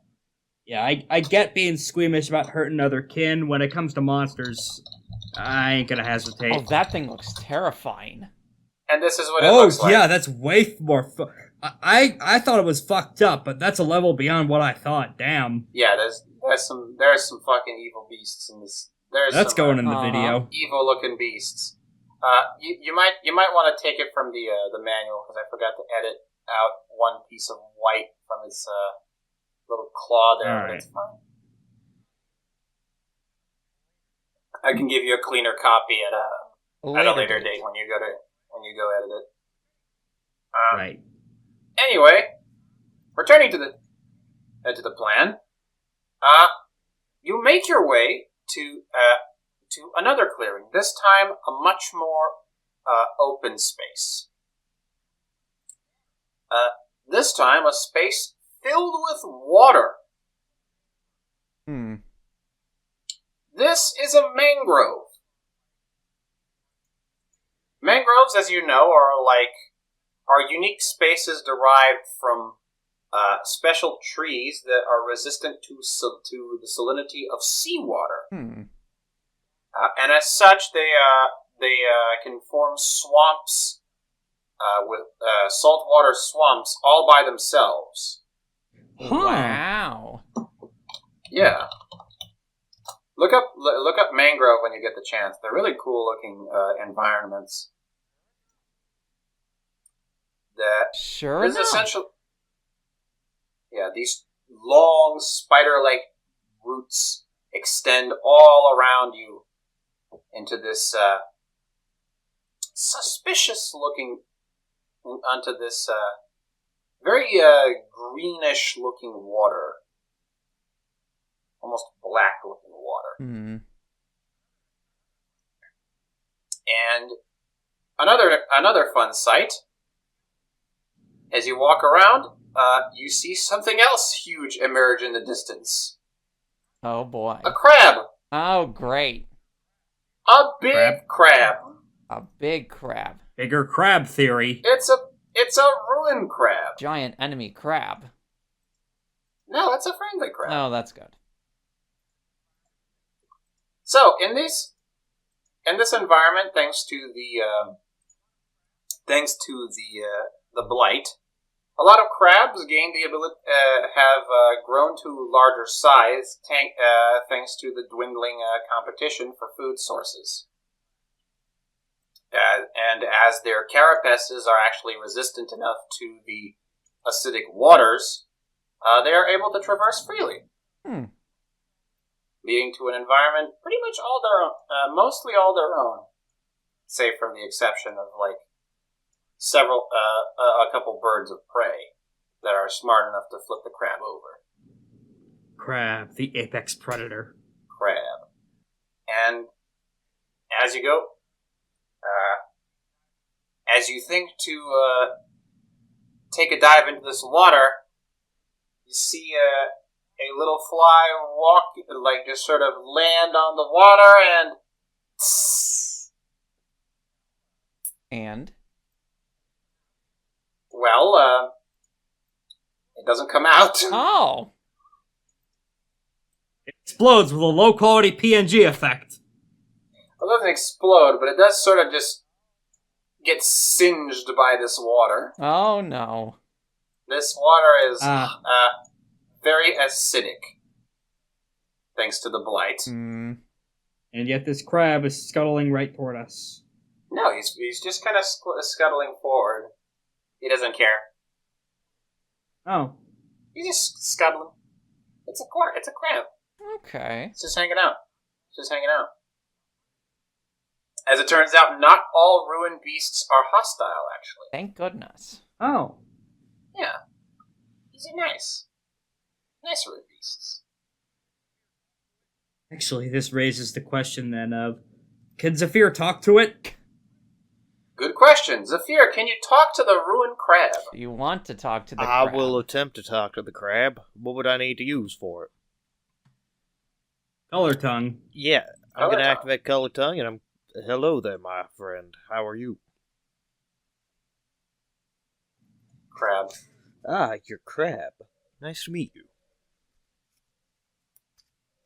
I ate a fruit. It was pretty good. Ooh, what kind of fruit? It was a red fruit. Mind showing us where you found this red fruit? You don't have to give it to us. I'm just wondering where it's at. Or where you procured it. I don't know. I don't really remember. I'm kind of stupid, to be honest. No one's actually stupid. Nah, it's okay. I get it. I know. It's fine. You don't have to make me feel better about being stupid. Alright, now if you were stupid, I know. you would be saying get that it. you're not stupid and try and tell me where that item you listen, found man. is located. Now listen, man. And don't worry. I get it. I don't need a. I'm not like a needy crab or nothing. I'm just hanging out. I know about my limits. I know what I got. Which makes you... I just remember it's a red fruit. That's it. But, okay. Alright. Do you mind... Wait, is the crab in our way, or... Did Mantrax and Andre hear none of this? Yeah, no, it's just... Oh, goodness. A side-eye glance between the two of us. And the crab's just blowing bubbles. And Zaffir is blowing bubbles back. Does he do this? Does he do this often? Yes, just let...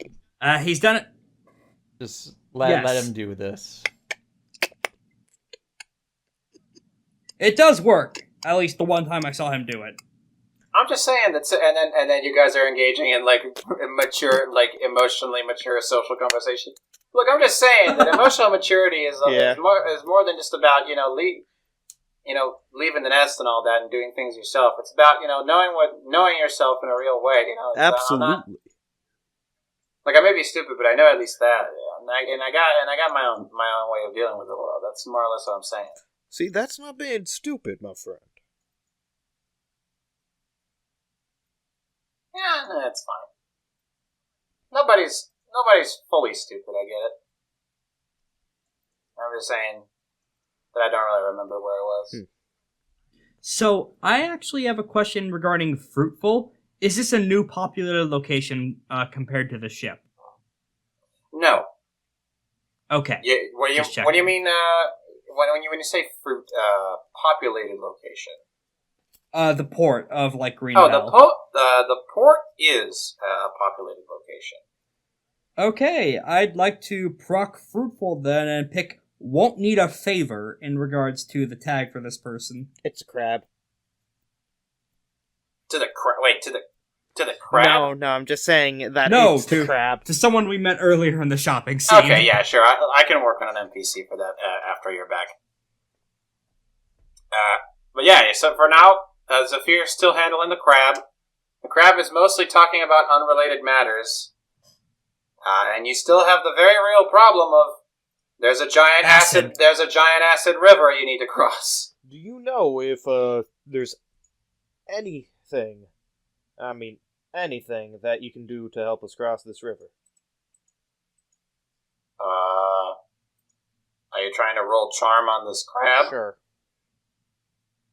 You have you have 0 charm, my friend. I'm gonna use Tinker. On. To do what? Tinker to see if there's anything on the crab that gives it abilities to go through lava. I could give you a side suggestion if you want. You don't need Tinker to... Tinkering with... You just use like nearby bridges and trees and make a makeshift bridge out from that, maybe. That is how people get around the mangrove and where there's a mangrove swamp. Fine. It's also something your tinkering would be better suited for than me, given you're the big strong guy. Yeah. All right. You can even use some of the support the roots to support the structure. Then you can build little bridges between, and you can use that to build little bridges in between each tree as you travel across. But as you build, and foreshadowing consequences. As you build, you'll need to procure material on site, so you might end up disturbing. You might either disturb something or might not be able to find something sturdy enough. Why? Which might lead to you. Okay. Okay, that's a success. Success with consequences. Let's see. Jimmy's rustled. Mm-hmm. All right. So, you do manage to get some nice materials set up. You know exactly where you're looking, essentially, for this material. What with the mangrove trees being very sturdy and resistant to salt, to the acidic salt in this place. And very quickly you are able to build this interesting little bridge to cross through a good bit of the mangrove, but not fully out. There's not enough material to get all the way there, but you're able to find a better vantage point. You're able to get closer to the crab. More closer than you've been so far, in fact. However, building the bridge does in fact take a bit of time. So you do get 1 tick on the nightfall clock as a consequence. Okay, could be worse. You got 2 ticks of progress. You're not all the way to the end, so just yet. You need to get across this big open marshland area, and the crab is right next to you. I actually have a rank in charm. And is this a new scene for me to try another contingency? No. It's the same scene. Okay, so no then. Let's see. Who else has a cool rank in charm? I have 0 rank in charm. I have some in command, though.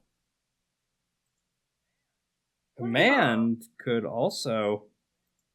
Command could be fruitful here. Command could be fruitful.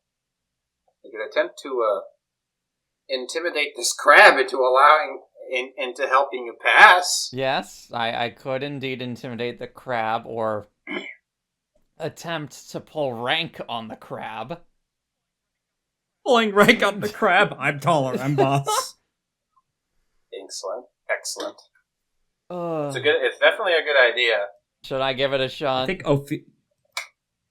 But get Ophelia also has good command. Oh my goodness. She also has good command. That being said,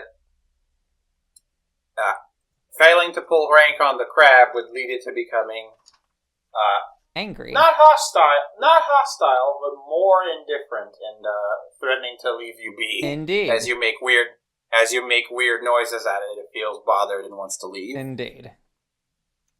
How, You know what? how is the Fine, crab I'll feeling? give it a shot. All right. I am. All right, do you want to spend any effort on that? No, I'm not going to spend any effort on it. All right, Okay. let's roll my command. Please, kind and full of grace. No boons, So no, let's take the highest. Here we no go. boons, no curses, and 3.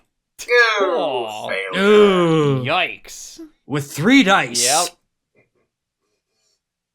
As you make strange noises at this crab, it begins. What is this saying? It feels. What are you saying to the crab? Well, no. I'm saying. Andre is going to say, I, the life form that does not possess the ability to go across this acidic water, dictates you, creature who can go across acidic water, to take me and friends across acidic water. After some time, this crab. The crab seems unconvinced that you are capable of speaking to it in a language that it can understand. Yeah. It blows bubbles at you and attempts to leave. Zaffir is just going to say, "Excuse me, my friend. What? Can we bother to procure passage across this river on your back?" One condition. What is that? Keep away the birds. Which one does I point to Andreas? Does he count as a bird? No, not him. He's too small. Aw. Okay, the big bird. Oh. Too small! No, I mean, keep away the birds as in for keeping away the birds. Yeah. He's too small to count as the bird that needs keeping away Yeah, from. I figured. That's what I was afraid but of. still. Sure thing. We have some fucking rocks over here. I will say we will do our best to keep away the bird. We won't let any harm come to you from above. I have a suggestion for how to get us past the birds with a sneak action. Okay. Even in narrative... Oh. Okay. Even in narrative mode, I still have access to my right powers of power over lightning, ether, and the sky and the storms to a lesser extent when I'm not pumped full of adrenaline in the heat of battle. I'm gonna try and start like some little static charges in the air around us as a little net to prevent bird attack actions and perhaps cause some optical illusions or sparks in the weird swamp air in order to not quite a cloaking field, but more like distractions in the night air in like other sections of the swamp around us that could scare birds away or catch attention. That makes sense. What are you rolling for that? Sneak. Okay. Although I guess if you want, you could have Ophelia lead the sneak action, since she does not spend effort to lead that. Oh, yeah, that sounds good. Or I guess, Since this is I guess it doesn't. it's not an action to flee or escape, so she would have to spend effort. But hey, she can. If she spends this effort, she becomes exhausted, which means she gets plus 1d on it, an increased effect on sneak. What? Huh? What? Her special ability says, while you're exhausted, you get plus 1d and increased effect on sneak. Leading an action takes 2 effort. So that would burn her out, yeah. You know what? Yeah, sure. Alright. I think I have an idea. We can use some, let's see.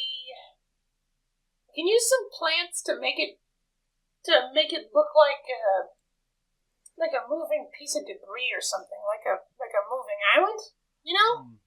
Something like that. That Okay. sounds like a good idea, but we have to realize Zaffir, that a lot of Yes, birds are jackasses. we have some Isn't that right? some leftover tree. We have some leftover trees, right? I believe Yeah, I from made the sure that material. I believe I made sure that there was some left. All right, grab me some of that. Some of the ones you have with like the branch full intact. You can use that as a part of the decoration. Sure. And she builds a nice little disguise to keep you guys under. Essentially, she's using the little roots from the trees as a place for you guys to hide in, while you hold it on top of the crab. His name is you didn't ask for his name, but his name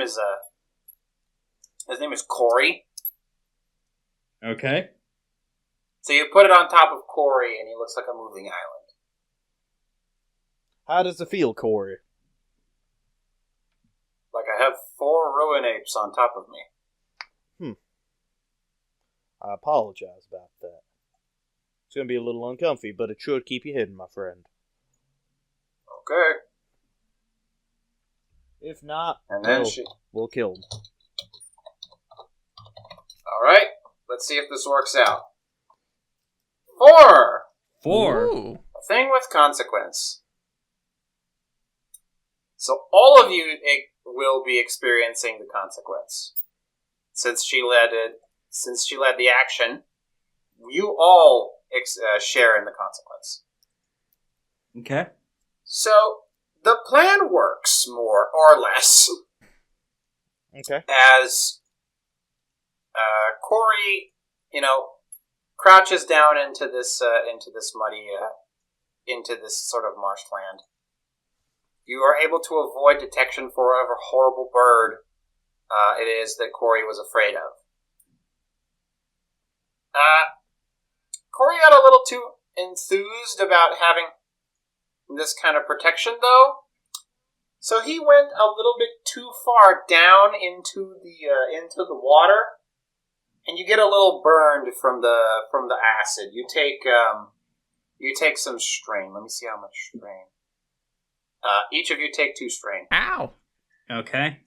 Corey, get up! Ow, ow, ow, ow, ow, ow, ow, ow, Sorry. ow. And yeah, but you're out. You're out of the swamp. Yay. Oh, thank the Lord. Burning daylight, though. Sun's almost at it's almost past the zenith. It's time You get to her. to roll. It is continued time to roll. You say your goodbyes to Corey, and he vanishes back into the murky water. Next, speaking of ruin apes, as you continue on your path down this segment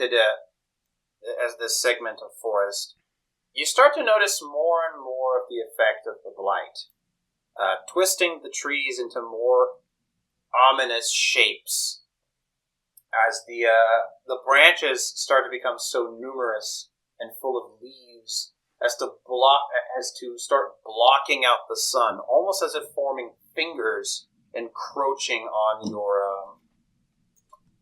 your presence. Or that makes the cool S. Or not necessarily, or not. I guess frontier presence is a bad term. It's like it's like the trees are forming the fingers of hands as the leaves sort of block out the sun. Makes for like this large treeway tunnel type shape. Mm-hmm. It starts becoming dark. You see. You start noticing these little guys just sort of jumping around the trees. They have they're little monkeys or apes, I guess, Mm-hmm. with little stone shards embedded onto their bodies Okay. and little places every now and then. Not necessarily like any one place in particular. Just in various random places. And these guys are more hostile than... No, mostly seems curious so far. One of them even comes up to you. Oh.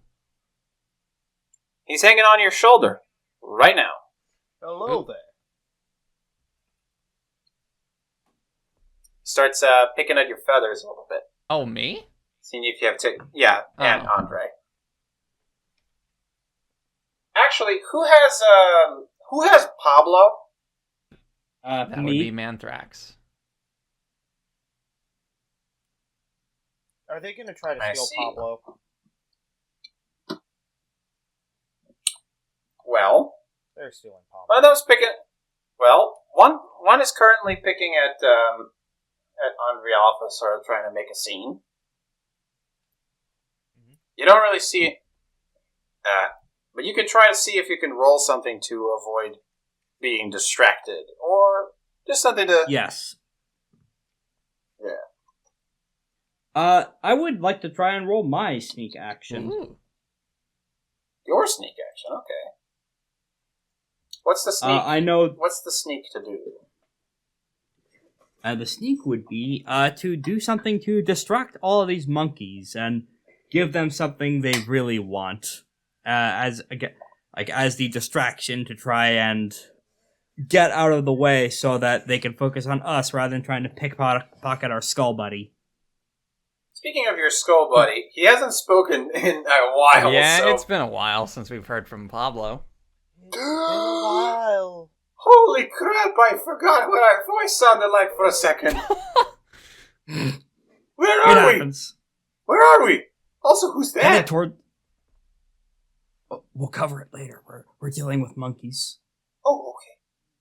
Oh, you mean ruin apes? Oh, these guys are kind of cute when they're alone. Not so cute when they're together.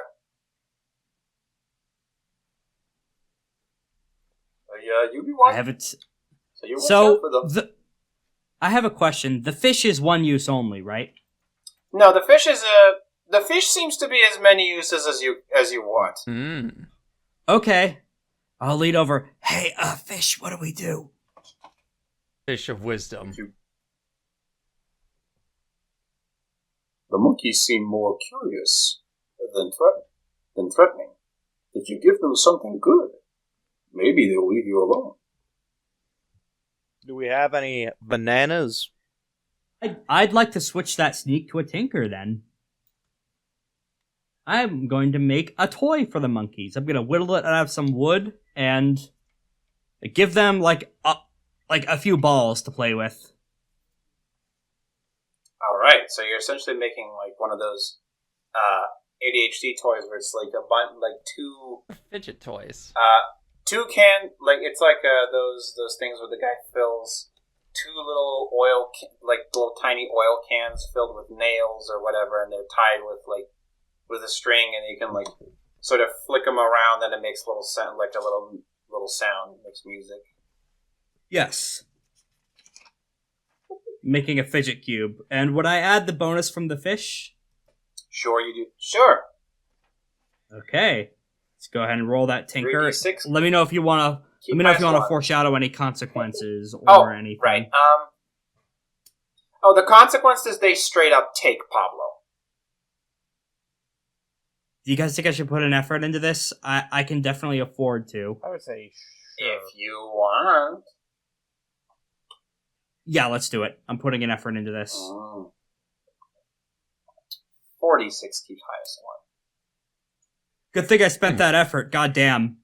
Woo! 4! A 4, a 2, a 2, and a 1. I needed that effort. Goodness. Let's see some consequences. Okay, so you have little.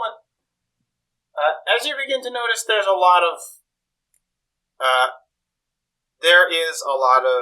little monkeys like this one fiddling around, trying to get, just sort of looking for something to play with. So you try to make something good. For them. And what you do manage to make is very, well, let's just say, it's a very on the nose, very improvised little like fidget toy. It's nice that it allows the monkeys to just sort of throw it around and have it make noise and just sort of do things with it. It's also hardy enough that they can just bite into it and it won't break. So that's that problem covered. And the little monkey gets its hands on a toy.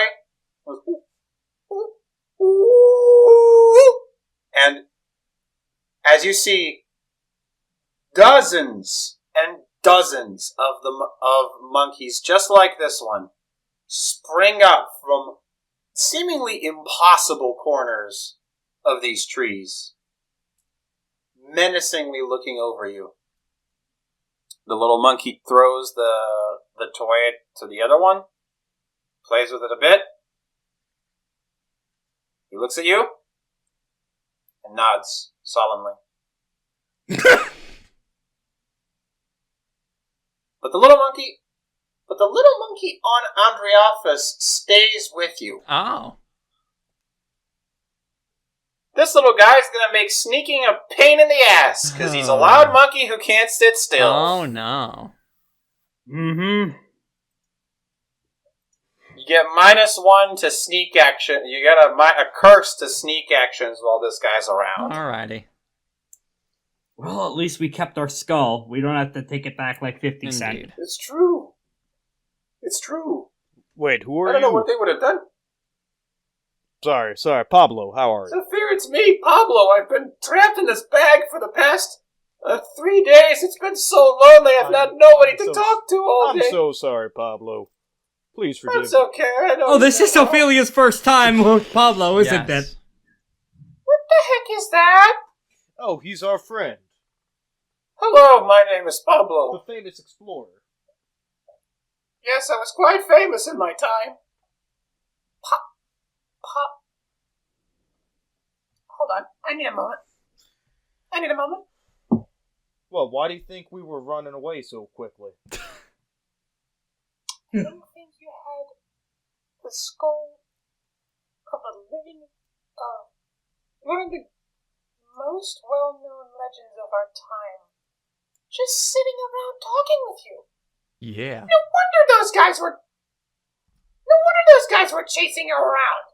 Yeah. They were after his treasure. Oh. I mean, they didn't know. I hope.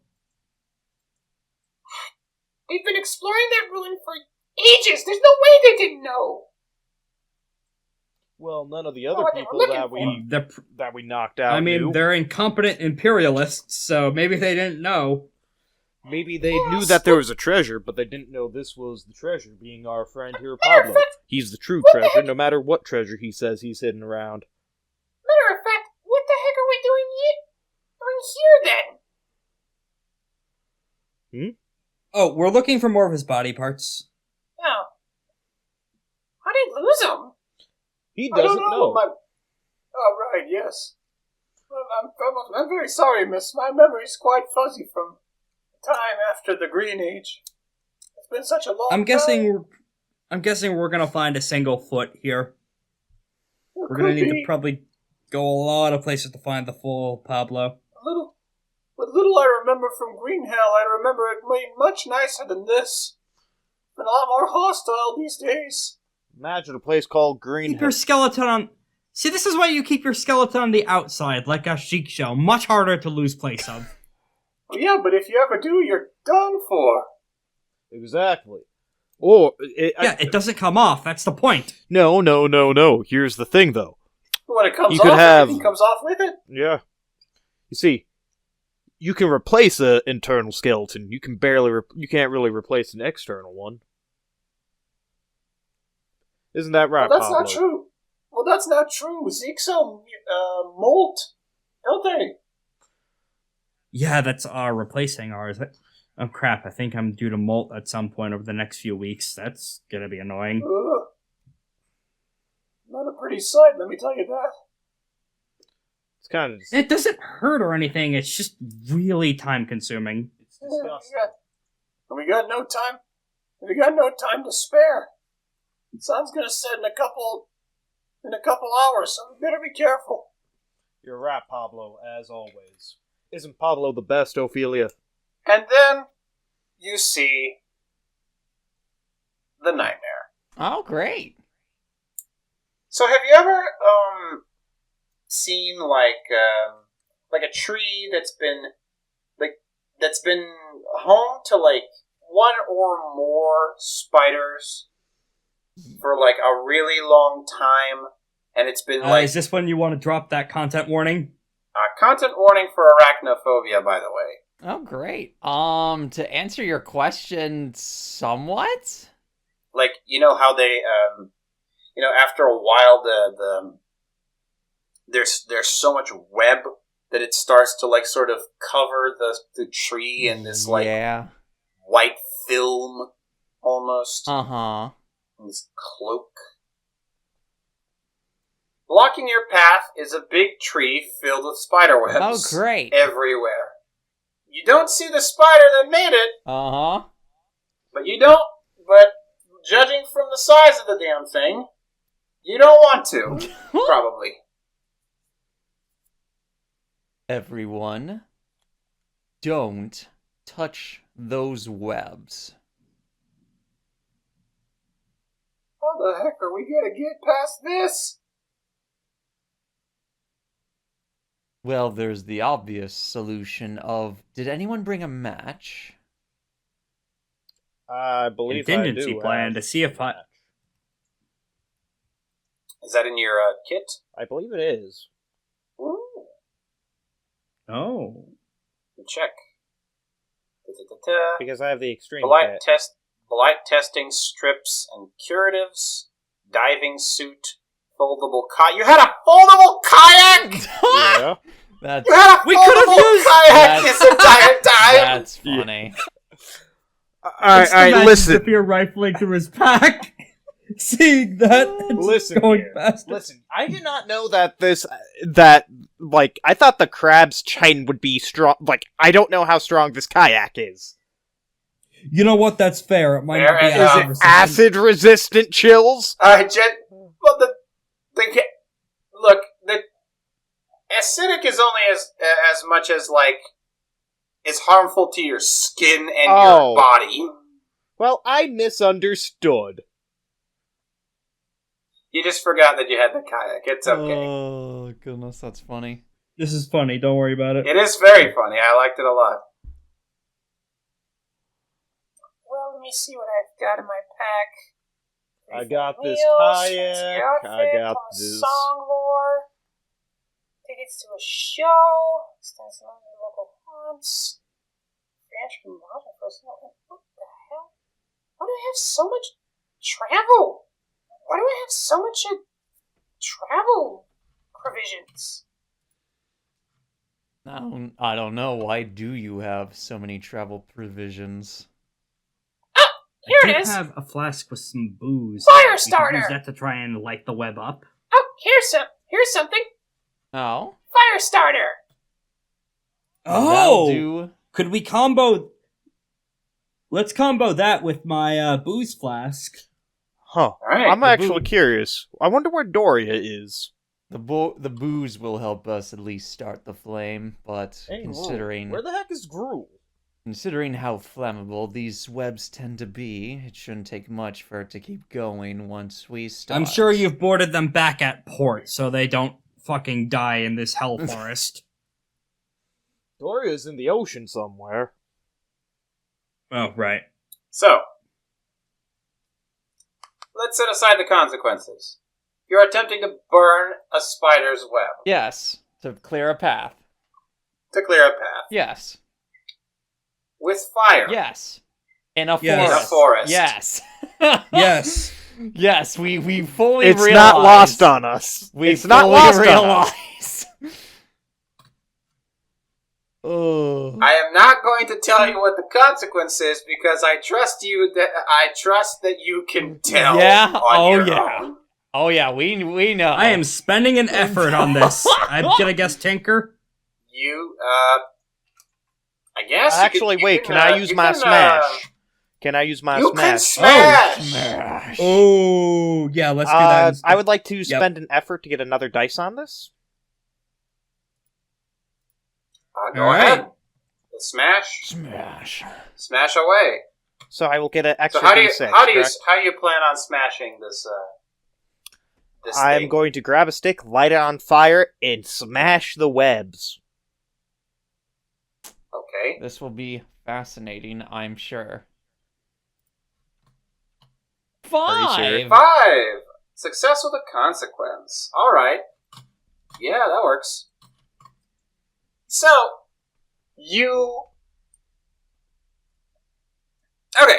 So you fucking smash the shit out of this web. You clear a nice. You do a nice cleave with this source of flame downward onto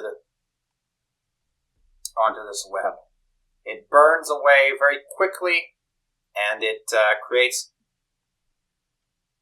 and it sets out a nice little trail of, and it sets away the nice little trail, keeping the tree from catching fire. But there's a problem. Yes. Even if the spider doesn't feel like if the spider now doesn't feel like particularly dealing with you, considering you have a tool, an implement to start fires, you have an implement to start fires, and you just cleaved it into the ground where a bunch of leaves are.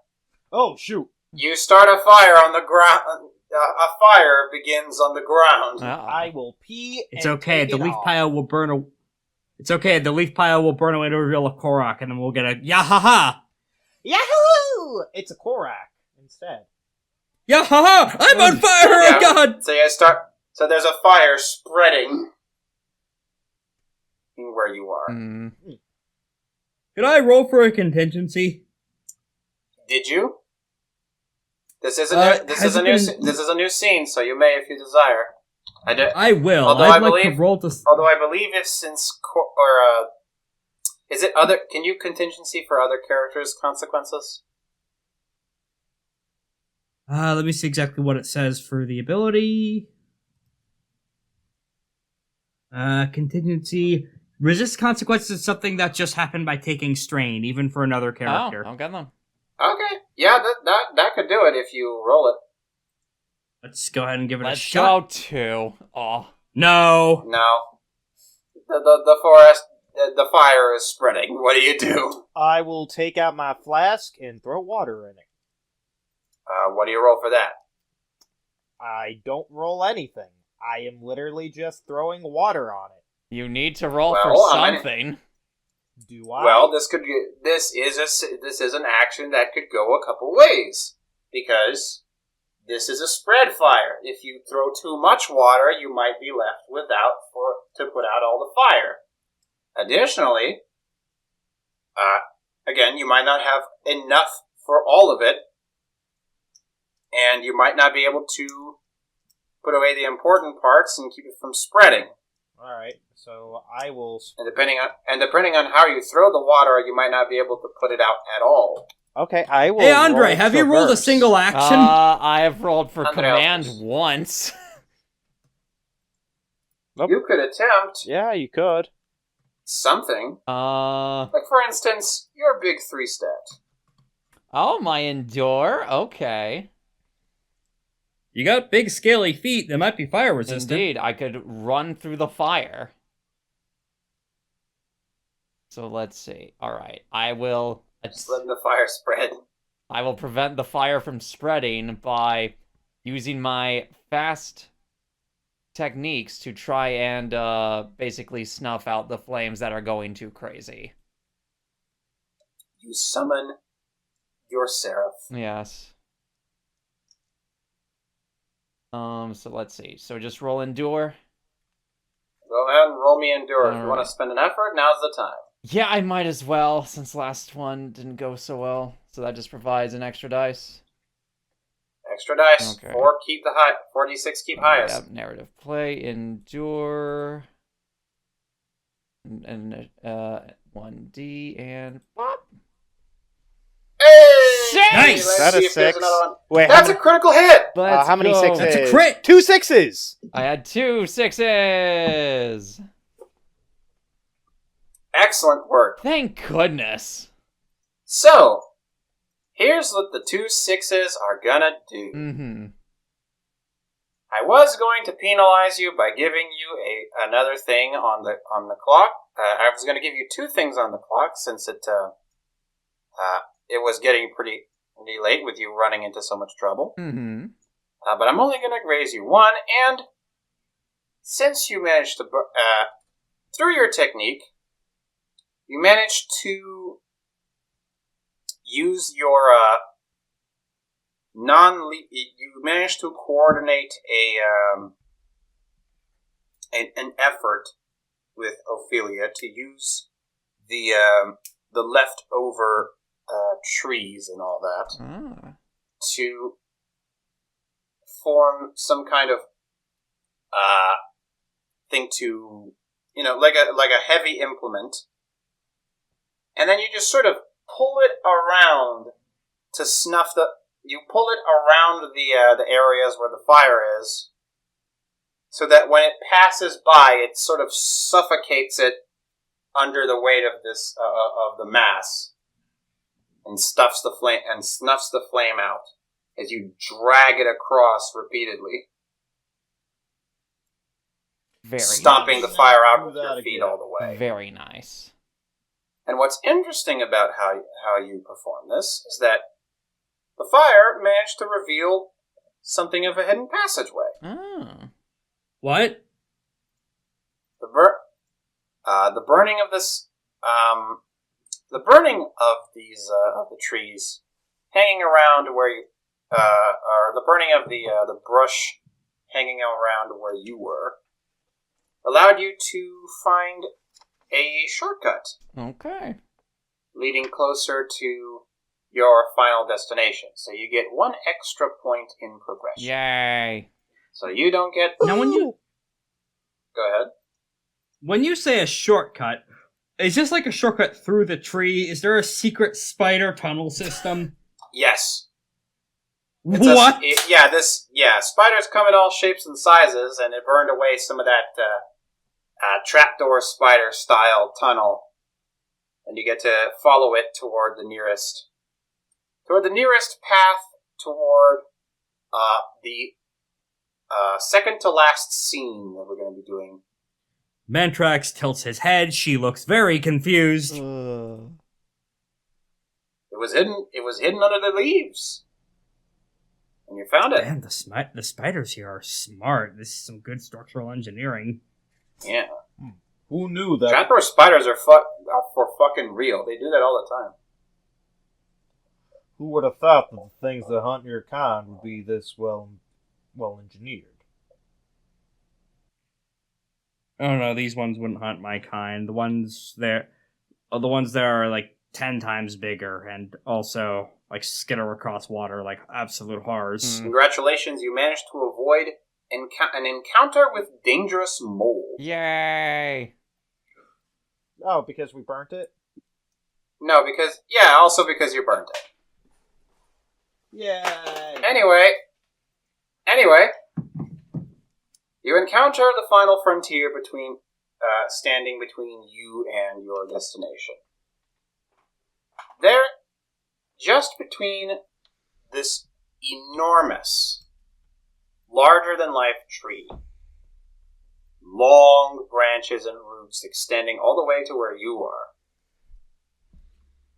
covering the place, shrouding it in darkness, and almost in this threatening shade with its large leaves, with its large, ominously glowing roots and oppressive black leaves, is the commune of all wildlife. It's a watering hole. Huh. A place where all manner of ruined beasts gather at the same time to enjoy a moment of peace and prosperity as they take a sip of the water left behind by the rain, as it pools onto a little a little cistern at the center of this place. All manner of things can be seen here. Large horned beasts, toads, feline beasts of feline discretion, large birds, all sorts. Terrifying. How big of a bird? Very big. Is it bigger than Andreas? Yes. That's not a Is it difficult bigger than- feat. Is it bigger than Trog? Or bleh. Is it Yeah. bigger than Zaffir? Yes. That is a difficult trait. Oh no. You can describe it as a very, very, very pointy and large vulture. Fascinating.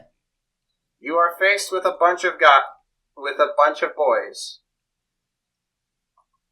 What kind? We're in the wrong place. This is something Allison and the Kill 6 Billion Demon Gang would fight. What kind of boys are we looking at? Ruin beasts. These are Animal not that. boys. These are that. Oh yeah, They're ruin technically. beasts. They're ruin beasts. Huh. It's essentially there's a bunch of animals in front of you, drinking water peacefully, I will steal some for pets. and you are intruding upon the watering hole. I would like to pet one of them. That is probably not a smart idea. It has Every single one turns to look at you simultaneously. Oh Hello there. no. My name is Zaffir. Pleasure to meet you. Get out. Quick, easy, to the point.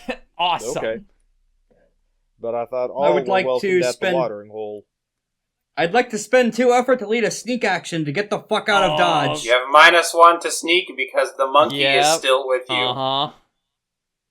Oh, is it too late to say I had to do something else? You can do something else. It doesn't matter. Okay. The monkey looks at you. Oh, goodness. Hey, Zaffir. Yes. You have the thing that lets you lead group actions for cheaper. You want to help us get the fuck out of Dodge? I'm talking to my new friends. Never mind. Okay, so Zaffir's not gonna help. Andre is looking at the monkey, contemplating on if the monkey should be held responsible for holding one of his pistols or not. Is that a monkey? He's got a gun. He might have a gun if Andre allows him to.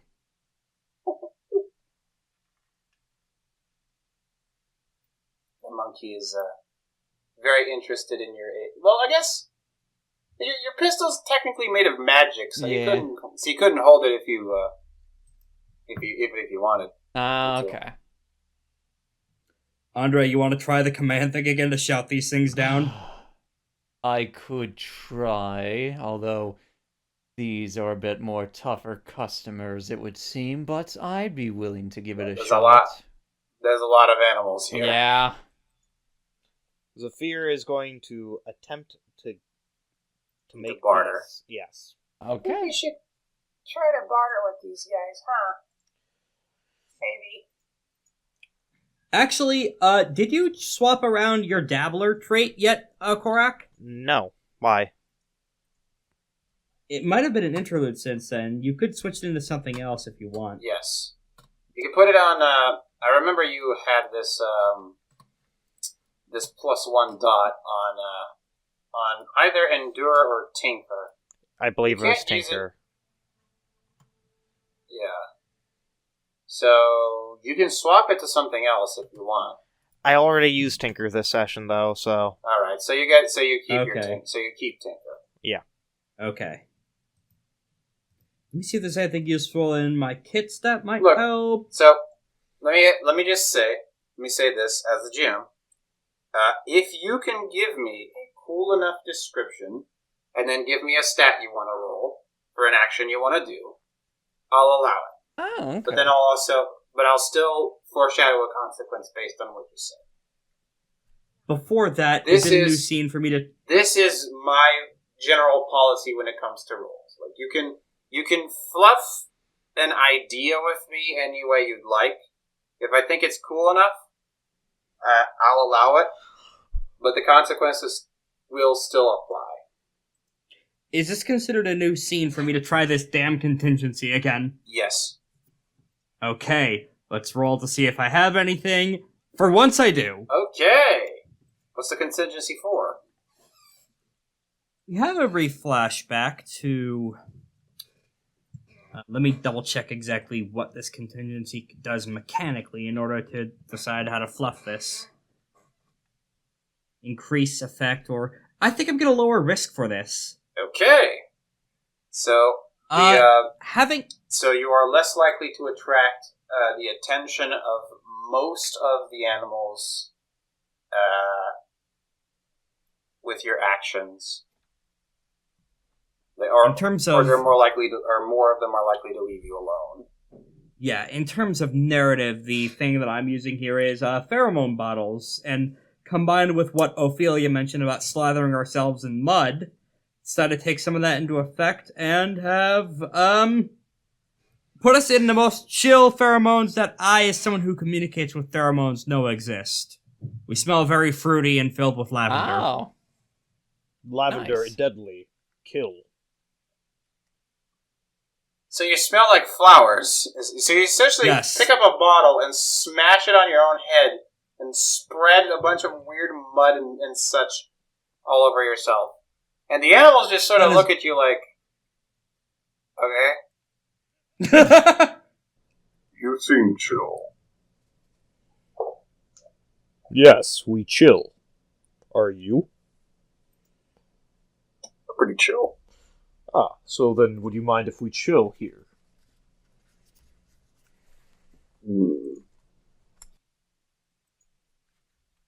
They're very hesitant. They're hesitant. Some of them are a little hesitant. Mostly like the predatory animals. The herbivore is pretty fine. The herbivore is fine. We With promise you, not to harm you at this watering hole. Hmm. The watering hole is a sacred Is that place, your- I know. Is that your attempt at an action, Korak? That is me. We can talking. spend effort to We can spend effort to set someone else up for an Nothing action. me- If so- memory so serves. here's This the is thing. true. You can. So here's my thing. Everything doesn't have to be like an action. Some things can Well, yeah, just be communication.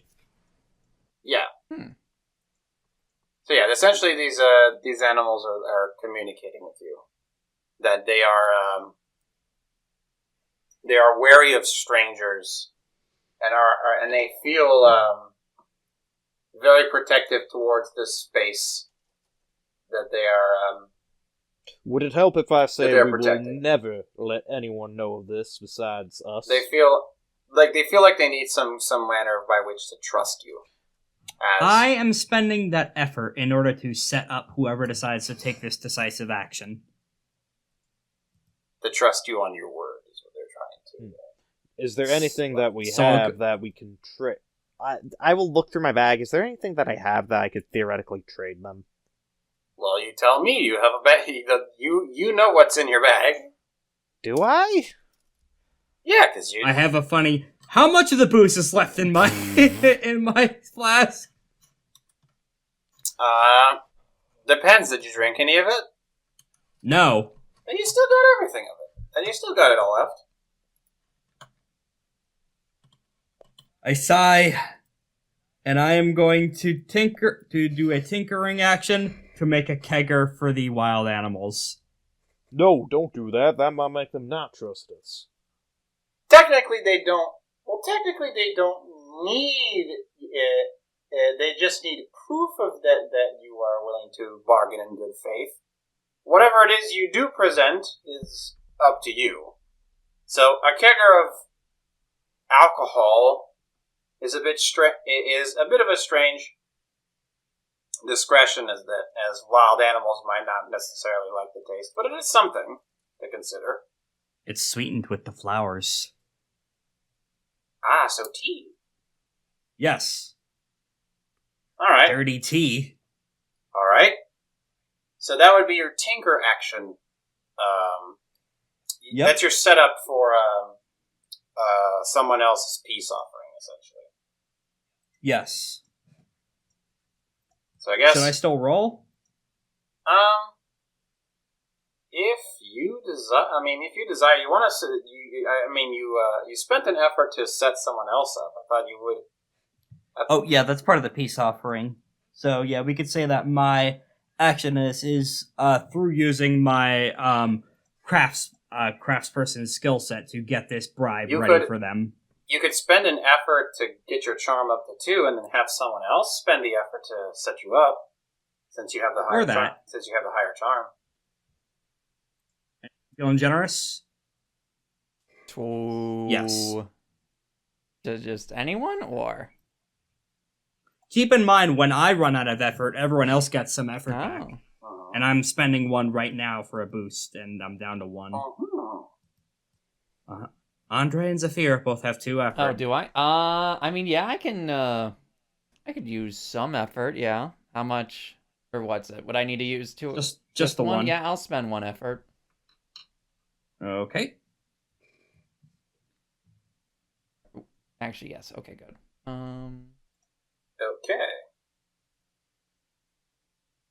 So that sets me up. Does that add an additional die? Yeah, so that's 3d6, keep highest 1 total.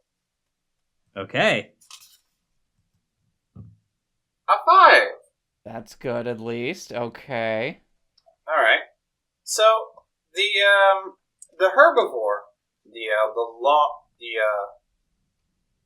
I believe it's called the horned rooter, is pretty much convinced. Has some of it, likes it, enjoys it just fine. The little ether tick on its back also seems to enjoy it. Takes some time to sit from it too. By the way, there's a giant tick on its back. Oh. Pretty good. Huh. Seems to think it's pretty good. The whale cat and the iron feather. Dude, drinking always brings people together. Are less convinced. Uh-oh. However, you can tell that these guys have experience dubious wounds on them. They have experience with. They have bad experiences with explorers, and have had a family history of alcoholism. How dare we offer this to them? No. This is true.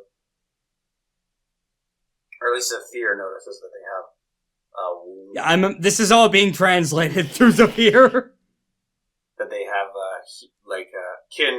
kin-made wounds on them. Zaffir is narrating a nature documentary for us. Now, may I ask how you obtained those wounds, my explorers, much like yourselves. I apologize for take my hide. I apologize for the rude and blasphemous behavior. You're a majestic creature that does not deserve this. I'm sure you do. I do. Thing is, I spent too long chasing away these These bastards to give it up now. That's How should I know you're any different? You might say one thing and then arrive back a couple days later to stab me in the back. Take my heart away. My How do I friend. know you're for real? My friend, love all kin. I try to summon Gruul. Hey, Gruul. I am not kin. I love all creatures. I pull out a picture book to show Gruul. Is this a peace offering? No, this is me showing you my friend. His name's Gruul. He's a lovely boy. He was going to be slain, but I adopted him and raised him myself. If you give me the boar, I'll let you through. I will never give you... I won't give you Gruul. You touch him, I will come after you. So this is a position. Do not ruin negotiations like this. He is my child. Would you give your child as a peace offering? He is not your child. He is a boar. Who I love as my child.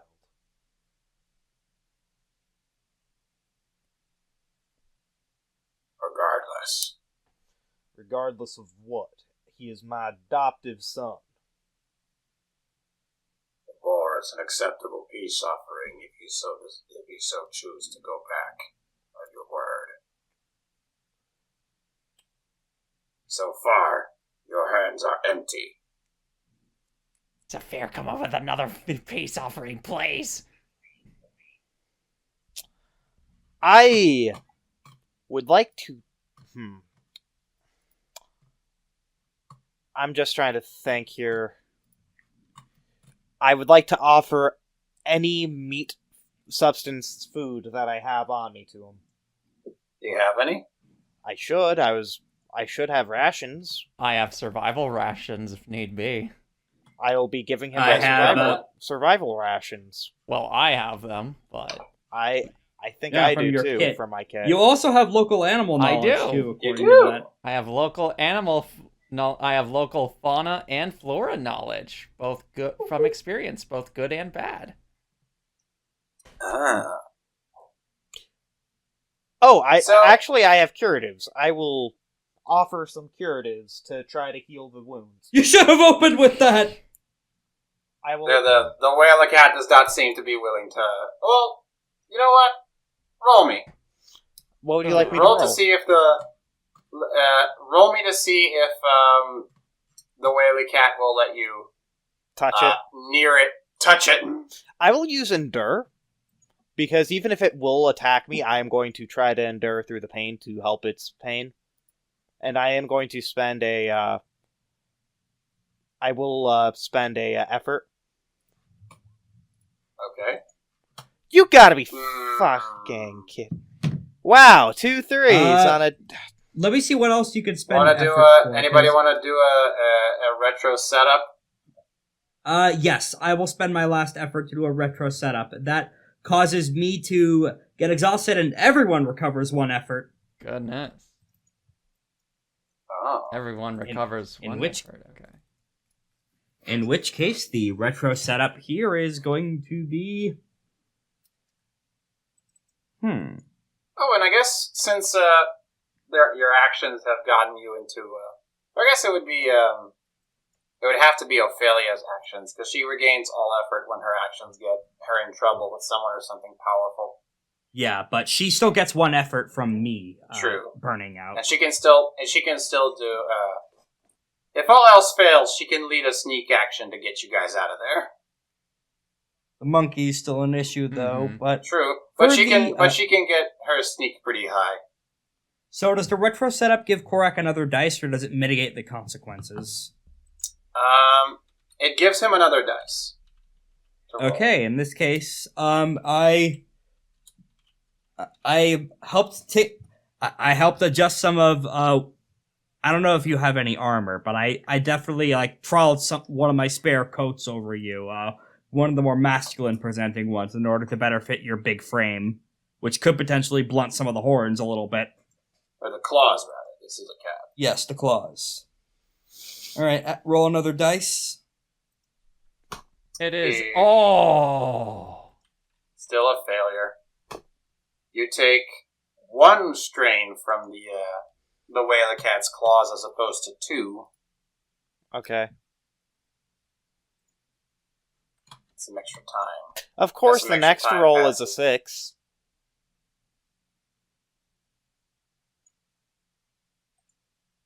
Enough! You have come with an ultimatum. Either leave the boar and go, or leave this place. I will And still attempt to heal. that's at this point that Ophelia pulls you aside. That's okay. You can get us out of here. You did give us permission to leave anyway. That fucking monkey's still here. Yeah. He said we can leave, so that's what we'll do. We'll leave. We're not leaving until we get to that ruin. And I know a way Are to they get blocking the ruin? Yeah, they're in the way. Yes. That's where they live. Oh. So, Ophelia is going to lead an escape action, and she's going to spend an effort to raise that thing. Okay. And she gets an additional dice because she's exhausted. Oh. Wait, she got an effort back. Is she still exhausted? Well, yeah, because she just spent it again. Now she's exhausted again. Okay. Okay, nice. Go. This, of course, takes off from the monkey's penalty and allows you to sort of get out with a nice 3d6 keep highest one for Ophelia. Okay. See if she's going to succeed. All right, a success with a consequence. These dice are really giving us rough times this session, aside from the one roll from Andre. Okay, so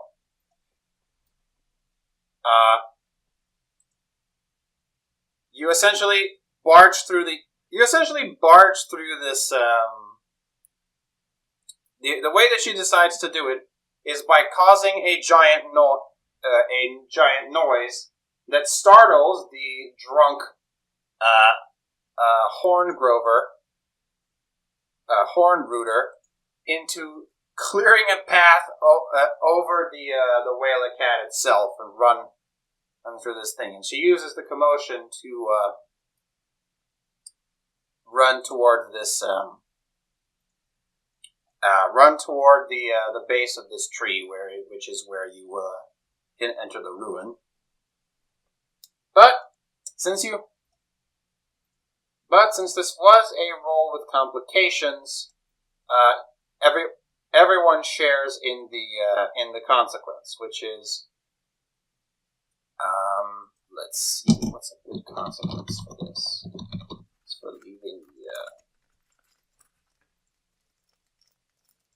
Okay, the consequence. The monkey is still with us. The monkey is still with you, but let's say the consequence is that you're guaranteed to have to fight them when you get back, Okay.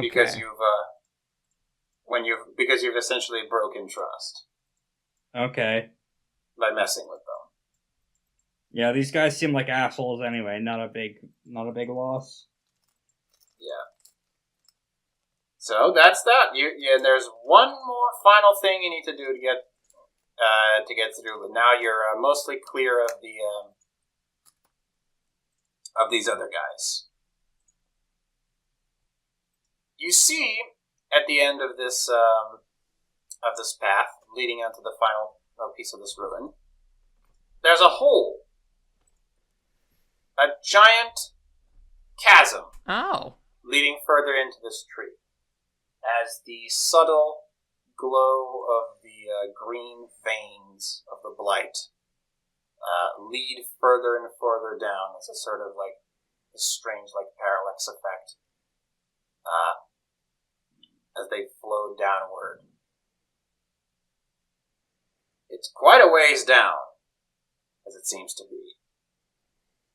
Mhm. How do you handle fall damage as your final challenge? I spread out my wings and I hover.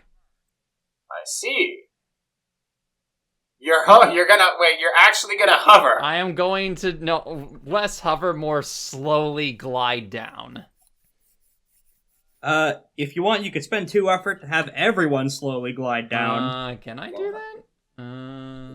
You regained 1 effort from me doing the I thing. did, but let's see, where do I mean, yeah, I could do that as well for a group action. I'm going to pull out my kayak and use it as a landing spot.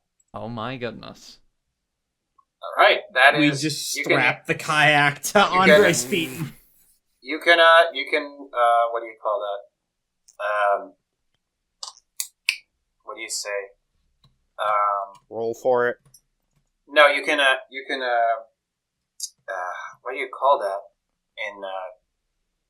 You can, what's the name? The expression is blanking me. You can fluff that as you spending the effort to set up Andre's roll. Okay. Sure. Does that get you out of effort?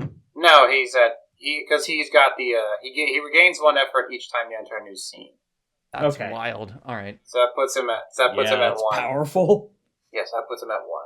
All right. So what? I guess this would be a endure because I'm performing a feat of athleticism. Yes. I would imagine. So, all right. I will. Do I want to spend the 1 effort to for this dice roll? Probably. We'll Or I guess spend you 1 could. effort. I guess you could also like call this like, oh, you're literally climbing and holding. You're sort of just like slowly climbing down this thing and holding everyone with you to make sure they don't fall. Pretty much. It's like the anchor for the climbing Pretty team. much. Yes. All right. And I will spend. So now you're at 0. Now you're also exhausted since that took 2 That- effort. I'm using my second wind ability to refresh back to Oh, max okay. effort. Okay. That should have refreshed you back to maximum when Ophelia did it too. But it's fine. Yeah, you could choose one of triggers, I think. Gotcha. Either way, endure. Roll for 1 additional dice. So 4d6 keep highest one. Yep. And 5. Ah! Woo! All with consequences, but you managed to make it all the same. Yay.